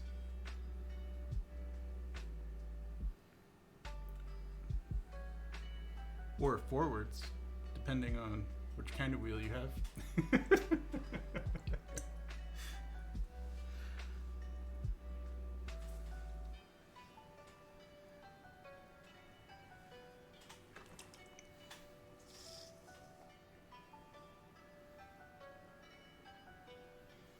Moving all this clay right at the base is always the trickiest part. So I'm just trying to really work into the base a bit to move all that clay up into the cylinder. So once you've moved all of the clay into the cylinder, then you can do your shaping. You don't want to start shaping. You don't want to start the shaping until after you have your cylinder made. So once I've got my cylinder thinned to the right points, then I can work on changing the shape. So there's lots of things you can do with shaping, but basically the easiest way to think about it is that if I push from the inside, then it gets bigger, and if I squeeze it from the outside, it gets smaller, right? And if I do it too quickly, it gets wrinkles. But there's lots of things you can do, like put subtle curves in the piece with a rib, potter's rib. So the potter's ribs are your really good friends when you want to use them, because they all have these nice soft curves in them. So they come in all different shapes and sizes, and all of these curves can be used to make different curves on your pots.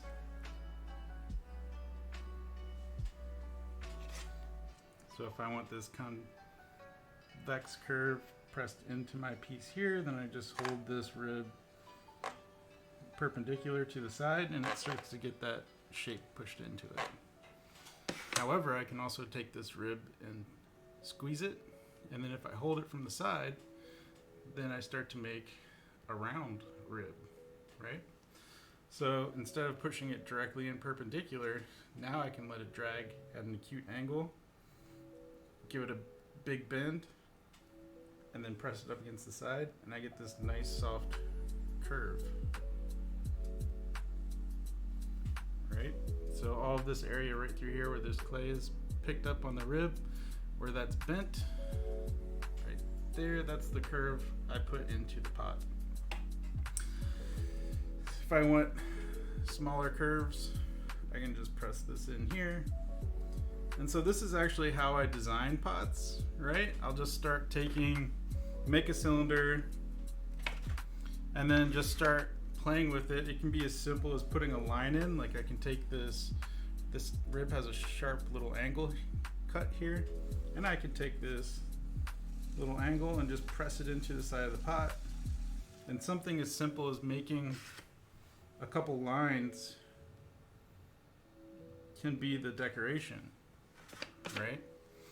It could also be something like putting in lots of little wavy lines. Now that might be a little hard to see, but there's this soft little waves moving down the surface now. And then if I wanted to kind of move my hand quicker than the wheel is spinning and press out from the inside, then I can just put a spiral in the piece, right?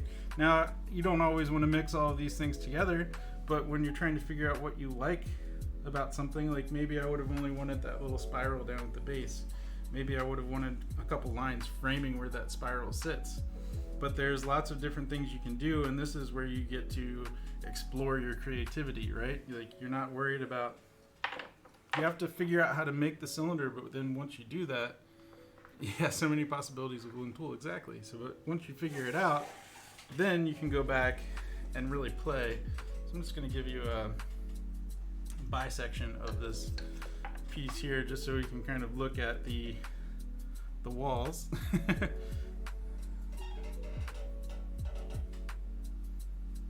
All right, so I've got, so you can see the wall of the clay moving very thinly all the way up through the top. You want to try to keep this as even as possible. This is thrown really thin. I wouldn't recommend throwing this thin necessarily right at the start. The thinner your clay gets, the more responsive it gets. So every little touch is going to be find your inner center. Yes, I like that subtle. Is the pressure more on the inside or the outside? The inside hand support. It really depends on what you're trying to make, Sam. So if you are, so what I typically try to do if I am making the cylinder, it's process, not product, right? My inside hand is creating a support system for the inside of the cylinder, right? So what it's doing is it's holding that shape, keeping it from compressing inward. I don't want it to sink in. I want it to be supported. So I'm always giving back pressure. So if I want the piece to raise up in the air, then I want to be pressing harder from the outside and then creating a movement. I wish this would stand up, but it's kind of a movement like this, where my hand on the inside is just above my finger on the outside, and then I'm pressing in and up. This cylinder is too flappy to show this technique, but basically what I want to do is press from the outside. So if this is my hand on the outside here, pressing in, my hand on the inside is supporting just above it, press in, and then just move up slowly. And that moves that clay in and up. If I'm throwing a bowl and I want the clay to move out, then what I'll do is kind of push in the opposite direction. I'll push harder from the inside and then pull the clay out at an angle like this. And that moves the clay out. So it depends on what you're trying to make. So if you're trying to just keep the clay moving in and up, I'm just supporting it like I could have a steel bar on the inside moving straight down into that cylinder, and then I just move up like this. So I'm moving both hands at the same time just because I'm trying to get a depth, a compression, and then move up. Hope that answers that question. Yeah, inside or outside really just depends on how you want that clay to move. You press from the inside, it moves out. You press from the outside, it moves in.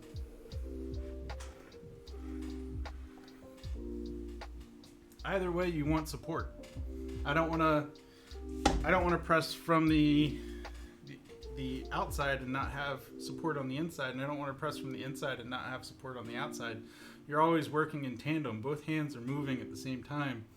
Again, going back to that ambidextrousness, right? You're trying to use both hands to create the same movement in space. That's why it almost doesn't matter which direction the clay spins or what hand dominant you are. You're always trying to do the same thing with both hands. Both hands have to move the same way no matter what. The only thing that changes is how I'm holding my hands right here at the beginning of the sintering process, essentially, and which side of the clay I'm working on. If the clay was spinning this way, I would work with my hands on this side, and I would center with my hand here, also cutting off your camera angle. But hey, no worries, Sam, no worries. Glad you're here.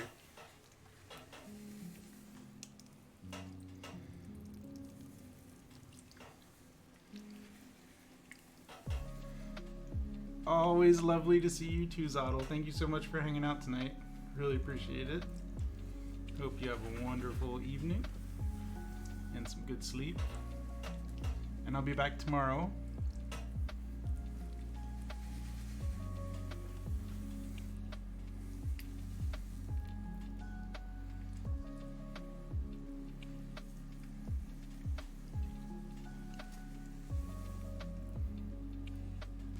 My favorite thing to make are bottles and sculptures, thrown in altered sculptures.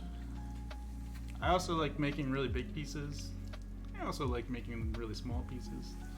Bottles are kind of funny because they're very tricky. They're kind of like an illusion almost, because you're taking basically a cylinder, and then you take that cylinder and you're just expanding it a little bit and then bringing it in a bit and then cutting off some at the base, and so you're making this form that looks like it's really elaborate, but you're just kind of slowly altering it. I mean, it is difficult to bring it in, but when you're throwing the bottleneck, it's kind of like you're just making a miniature. So it's like throwing a little miniature cylinder on top of a piece that you've already made. So when I'm making bottles, I think about it like it's two different pots.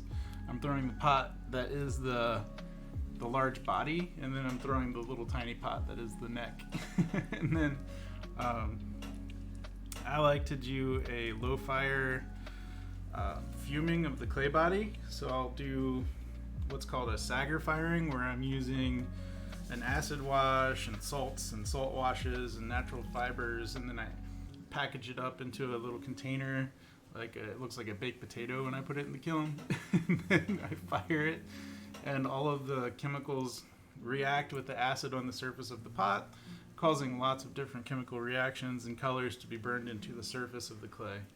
And that's one of my my favorite things. If you look on my website, which you went to earlier, And you go to the gallery, you're going to look at vessels, and then decorative vessels, and then Sager bottles, and then Sager fired.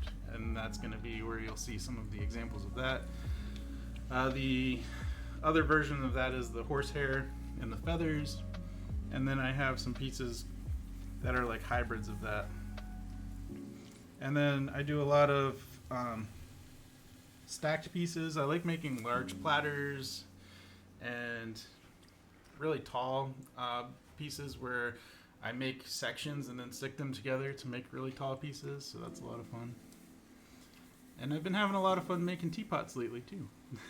I like anything that takes a lot of time and energy and where you have to put in some extra time to create extra pieces and stick those pieces together, and all of that I find really interesting and fun. Anything that challenges my skills and forces me to think about clay differently or try to get, improve my own abilities. I've been doing this for 15 years, but I still feel like there's lots of stuff for me to learn. Whether it be, there's so many aspects of ceramics, like even going into glazes and firing cycles, it can almost feel infinite. But you have to pick and choose your battles and figure out what it is you want to focus on. And then once you figure out what you want to focus on, it's really nice to just take your hand and take a stab at it, experiment. Experimentation is probably the number one thing that I can suggest for anyone, is that if you're going to try to find your way with clay, you need to find some inspiration and then just try to make something in the vein of that inspiration. Like you want to see something, try the technique, figure out how you can try the technique, figure out if there's multiple techniques that you can try, think about ways that you might be able to blend those two things together. Just anything along that line. Just experimentation is the key to that. And yeah, it is lifetime learning. You're right, Karen. It's there's so much.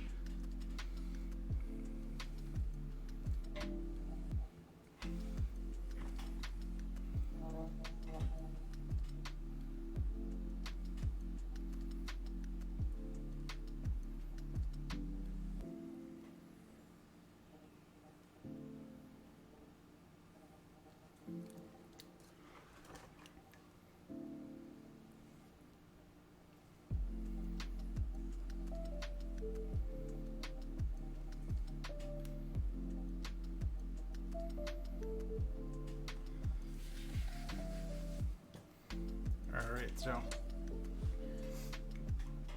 here I have my cylinder, and it's time for me to figure out how I want to create the shape. So earlier I was making a shape. You can kind of see it in the corner of the screen here on the shelf right here. It's got a foot. It's got a side that arches out slightly. It has a bit of an angle on it, and then it has a neck that dips in. It's got a bit of a curve right there, and then the lip flares out. So I kind of think about how to make that. I create the process for making it, and then I can do that over and over again. But basically when you're shaping, you kind of want to start from the foot and then work your way to the top, because at some point you can't really get your hand back in. If I want to alter something at the bottom, unless it needs to be done secondarily, like if I need to get the slip off the side of the pot and then go back in and expand it, then that's one thing where you can go back and work from the bottom up and then work from the middle again. But in most cases I want to start focusing on my shape from the base and then work up from there. So what I'm going to do is start with adding a little line with the rib right here at the foot, and then also using the rib to press in to start to create that light angle that moves up towards the top. And then the line at the bottom starts to create the line of the foot, and then the line right here that separates the divot at the top, I'm going to actually use the top side of this rib and put that same little groove in, and I'm framing the center of this piece. So I'm allowing it to press out over the top of the rib a little bit, and also allowing the rib to dig in right at the base of it. I only use throwing sticks when I can't get into spots really well, Karen. So like if I've made a cylinder and I need to expand it and I can't really get my hand in, or something that I need to do and I closed it up or something, I don't know. Typically I only use them after I've made some sort of mistake and I want to go back. It's not the way you're supposed to use them, but that ends up being how I use them most of the time. So now I want to create the dip in here, but I'm not just going to collar it because I want to get the slip off. So there's a lot of slip in here from where I was throwing the clay. So what I'm going to do is actually collar it in so that the top of the clay is moving inward now, and then I'm going to use this short little curved rib. I'm going to put that right in over top of the line that I've created, and then I'm just going to pull the lip out over top of it. Now I've used the rib to get rid of all the excess slip and clay, and I got that nice curve in here. What does getting the slip off mean? So the slip is the wet clay that is created by adding water to the surface and it's moving through your hands. So again, this is slip. Slip is just wet clay. And then I'm removing it from the surface, so now there's no wet clay on the surface. This is kind of dried, and I've also smoothed the surface. If you just throw the clay and you don't use the rib, then it will have little lines moving all the way up it, and also some texture from the slip moving up it.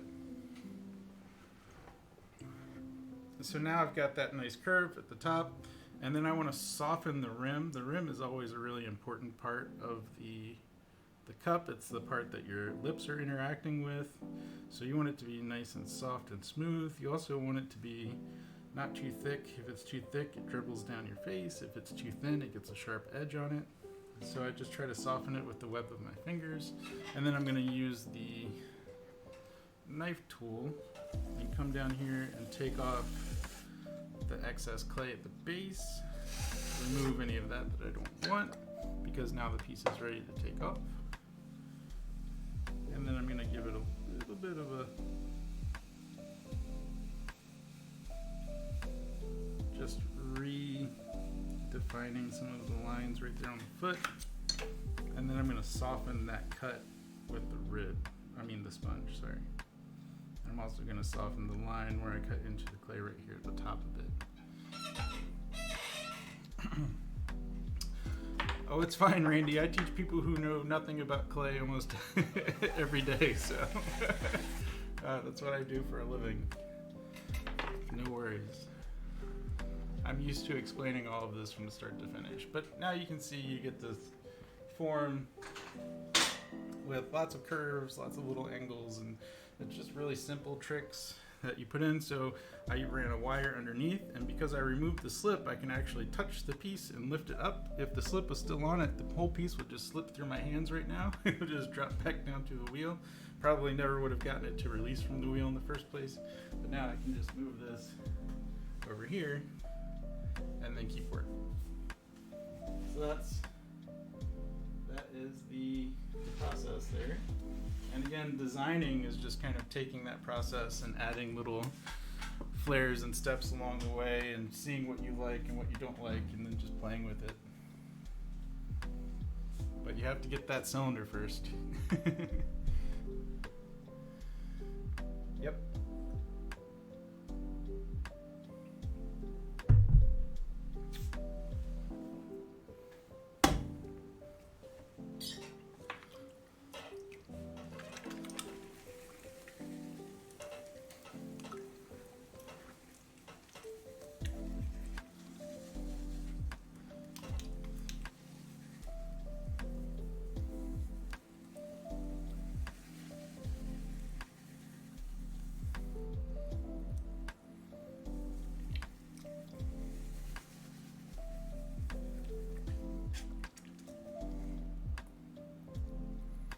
So I typically always cone the clay just so that I can work out all the imperfections and wobbles right in the base. Because you can put your hands like this and try to center the clay, but if the clay is wobbly right down here, And some of that wobble can be inconsistent. It can move into the cylinder. So by compressing it, if I squish it, which I'm about to do, squish that clay in, see I've narrowed the base. I made it smaller. So now, when I'm compressing it, I'm moving that clay in. Now the clay is centered, and then when I press it back down, all of that clay that was in here that was off center is now centered. So I typically cone either way, even if I've pre-wedged the clay off of the wheel. Most of the time it needs a little bit of work to get it into place. And another neat thing is to remember that your clay, the size of this mound, so learning how to move this clay, whether it's spreading it out and making a little wide pad, or getting to this point and being like, oh, I put too much pressure on top, how do I bring it back in? Well, you need to press down at the base and move that clay back in, so you're like kind of acting like a little snow plow, smooshing that clay back towards the middle. But learning how to move this solid mass of clay is really important. It can be because you're trying to make candlesticks or something, or if you're trying to make a plate and you need to smush it down. But basically this pad of clay is going to dictate what size piece you're making. And so typically, if I'm trying to make a drinking vessel, then I just make the pad of clay fit inside my hand, because that's going to be the size of the base of the pot for the most part.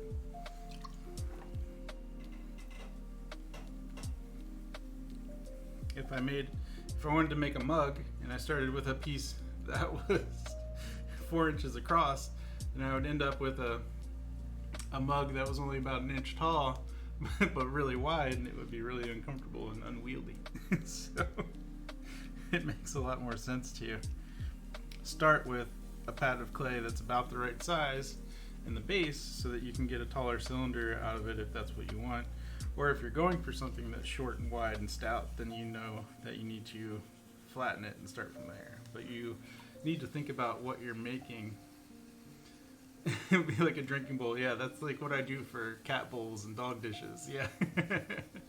But you need to kind of know what your intention is. Having intention is really important when it comes to working with clay, because that dictates kind of where you're moving through. If you're just trying to sit there and practice centering, then I recommend just sitting there and practicing centering. It's not yeah, so it's not magic, right? You don't just end up with whatever you want whenever you sit down and you just like, oh, that clay is going to be that thing. No, it's intention. You have to sit down and you say, I'm going to make a drinking vessel, or I want to make a mug. Then you start with a ball of clay that makes that mug. You don't want to start with a ball of clay for a bowl and then try to make a mug out of it, or you're going to make some weird hybrid thing and it's not going to be exactly what you wanted. You have to definitely keep in mind what you're trying to do and keep that intention throughout the process. Because if I want a tall cylinder, then I have to start with a very specific shape. I mean, it's a little magical. There's a little magic involved.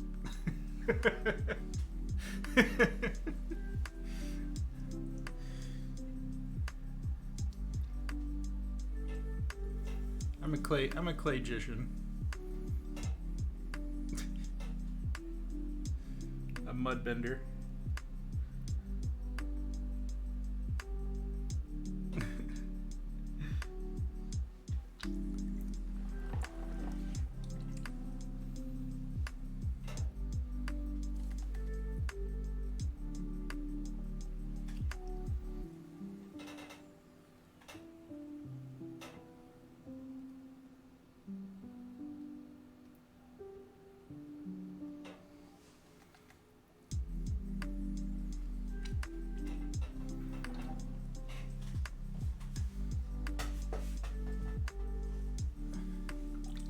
When it comes out, you're like, abracadabra.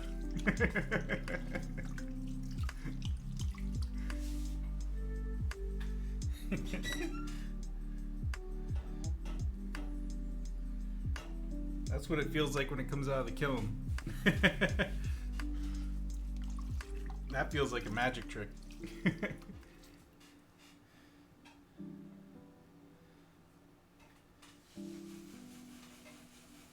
once you commit the pieces to the kiln, you have no idea for the most part. Like, let's see how this goes. Alright, so now I have my cylinder again. It's as thin as I want it. So at this point, I can start with just removing the growing lines and the slip from the surface.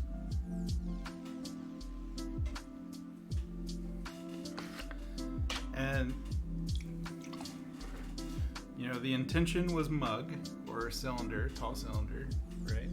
But what do you want to do with it? So now I get to decide what it is that I want this shape to do. So I could have it expand a little bit right at the base, right? Give it a wide bottom. And then maybe I want it to create the inverse of that movement just above it. Hey, Gumby, have you not seen the teapot? No, you saw the teapot. I posted it on Discord. Yeah, let me, I'll show off everything again right after this.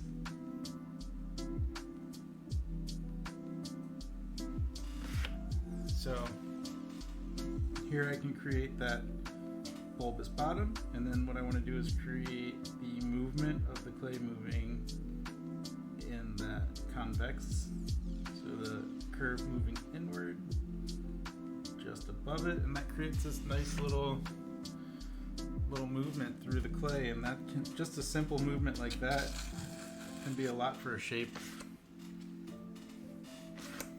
Yeah, I can make yarn bowls, Gumby, for sure.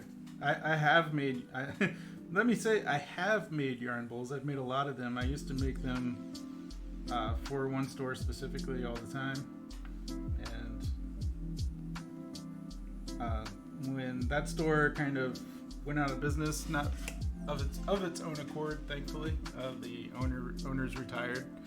And when they stopped selling the, they were selling so many of them I couldn't keep up with it. And so. But when they closed their store, I kind of didn't have any other specific outlets for them, so I just kind of quit making them. But I know how, and I do. I can. But that's why they're not on the website.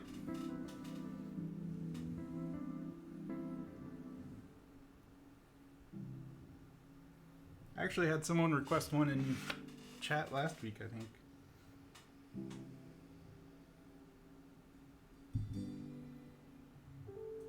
But that's just a really sweet shape that I like. Just kind of moving up to the top again. Finish off the rim. Finish off the foot. Doesn't need any bells and whistles. Sometimes that's all it takes, is just a little bit of movement. So I'm just gonna wire this off. And I'm going to show off the teapots one last time before the end of the stream here. So I'm going to turn my wheel back into a table. Clean my hands off a little bit. I hope the lessons and throwing cylinders and intention and all of that, hopefully that rings true through more than just wanting to make pottery, but through your entire life. I mean, I think if you approach most of the things you do with intention, that you end up being a bit more successful with it. Yeah, exactly. That pot has some nice curves. Good hips, nice waist, great shoulders. Gotta run. It's time for me to be about another stream. Guess I'll be back again to learn. Great, Randy. Thanks so much for stopping by. Thank you. Don't forget to drop that follow in case you didn't, so you can catch the next stream. I'll be back tomorrow from about 6 to 9.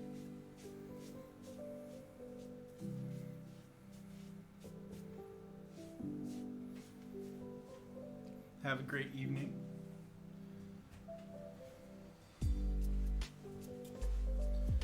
All right, Gumby. Here it is. Already follow. Found you from a raid and always follow. Oh, awesome. Thank you so much for that. Really appreciate it.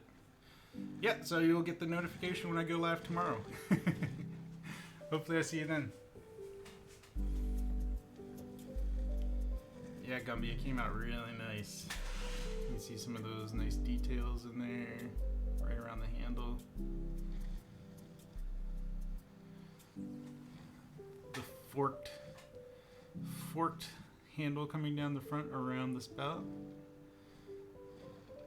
That's Gumby right there.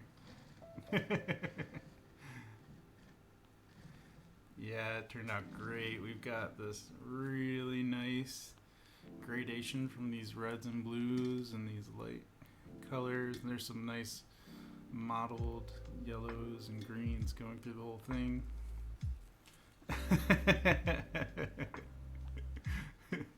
I'll be ready to ship it. I'll send you the that second invoice, and then we'll get it in the mail. It's all yours, brother. All right, so then here's your bonus gifts.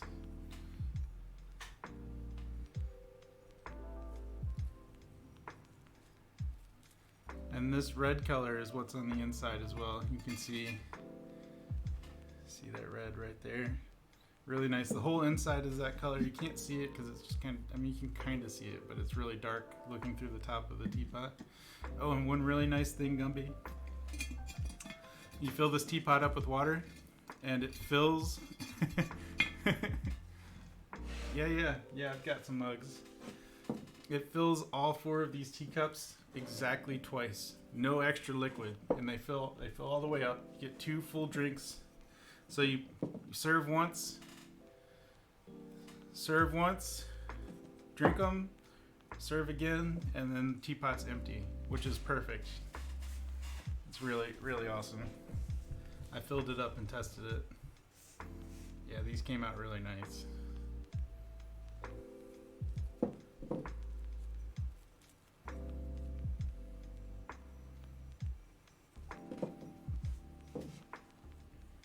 They're really nice to hold too. They feel really good in the hand.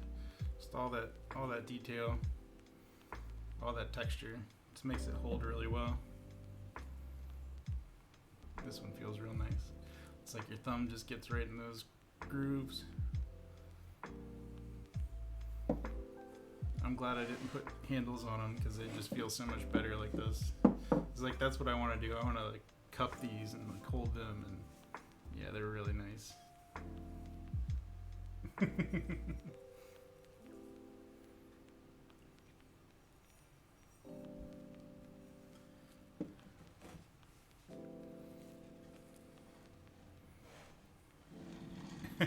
Yeah. Gotta fill those cups.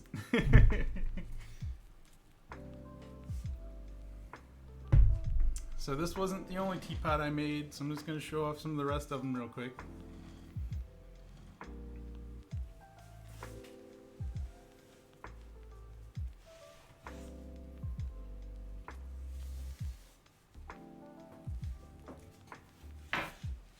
Give these a flat surface to sit on. Also love the handle. The handle is so cool.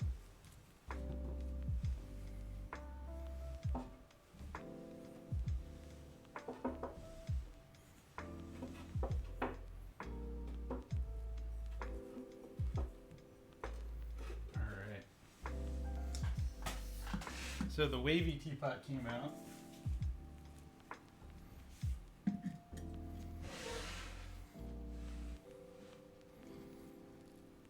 Oh, that whole piece is so lightweight.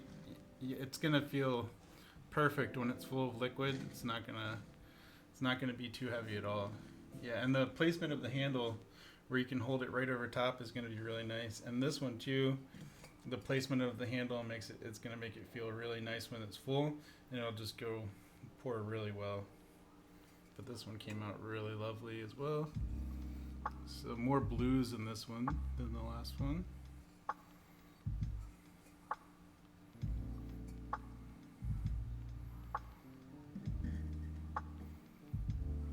This one has that blue glaze on the inside. It's easier to see on the little cups, but you can see here it's got this nice brownish blue green color, and so that's the same color on the inside of the teapot. You can see those nice dark cobalt blues mixing with the rutile blues, mixing with that greenish ash glaze coming around. But these are all really nice little set. The other two.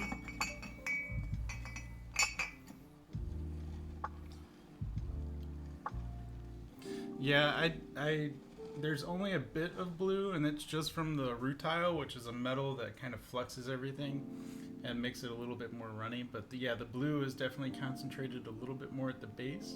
I think it does bring in some nice tonal qualities to these pieces. Like right in some of those deep grooves, you get some of that blue coming through. But yeah, I really like the earthen tones of the piece from the other set for sure.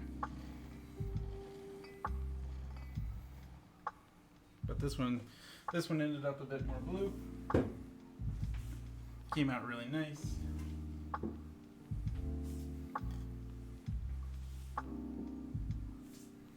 And then this one came out. This is really crazy. The drips on this are just wonderful. And the way that those glazes start to fall into each other and creates that waterfall effect moving through.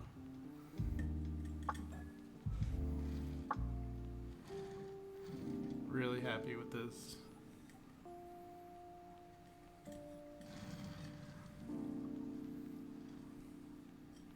Yeah, the green is actually a fake ash glaze.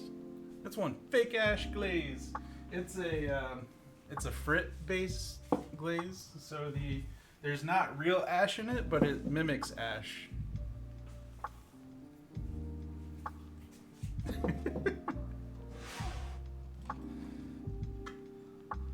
And so the cups go along with it. Again, the same as the other piece, this red is on the inside of this pot. And I always try to bring that color back in at the base of the pot so it frames it really well.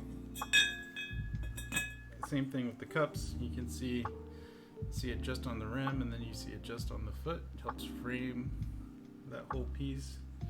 You get those nice drips coming in around the handle and the base of the cup.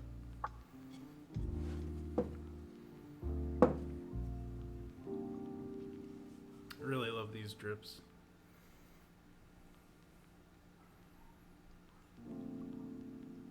Yeah, you see that red peeking out of the spout. It's just got just enough, a hint of it coming out.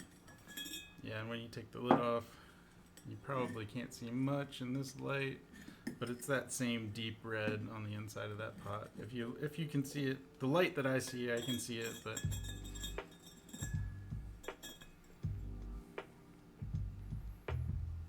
it's hard to show on camera.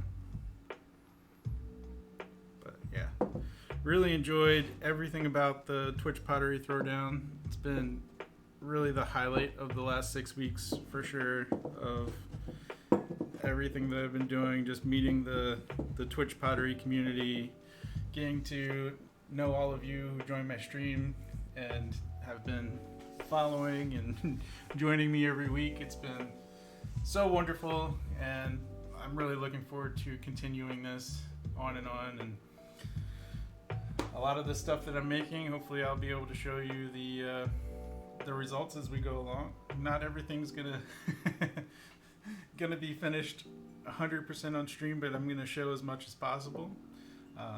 It's kind of fun to be able to share the entire, start to finish process with you, and you get to see, from 5 weeks ago when I made these teapot bodies to where they are right now, and what they look like and how they finished. Yeah, right. Oh, it's this one that needs to come back. There you go.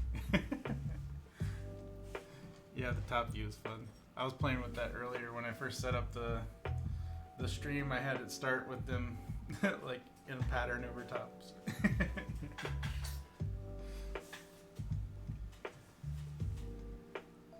Great seeing you too, Gumby. I'll definitely send you a message in a little while, for sure.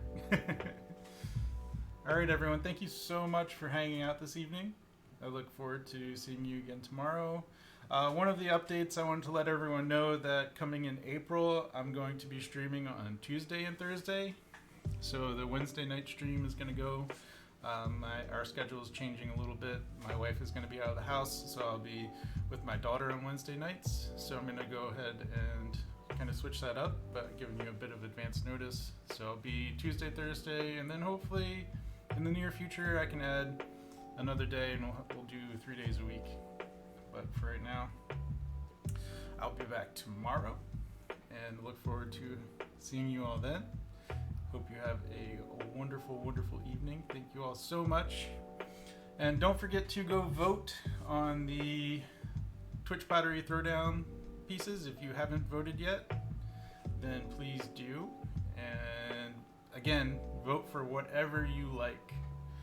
I'm not here begging for votes. I think everyone did an amazing job. And I want it to be as successful as possible. I think everyone had fun. And perfect, Lisa. Thank you so much. Glad you voted. Good to see you, Sam. Thank you so much for hanging out tonight. Karen, thank you. Appreciate it. I'm glad you loved it all. I really appreciate everyone that comes and hangs out. Gumby says vote for Robert. You're more than welcome to. I'll take the votes. Trust me. But thank you all so much. Have a great, great night. And I'll catch you next time.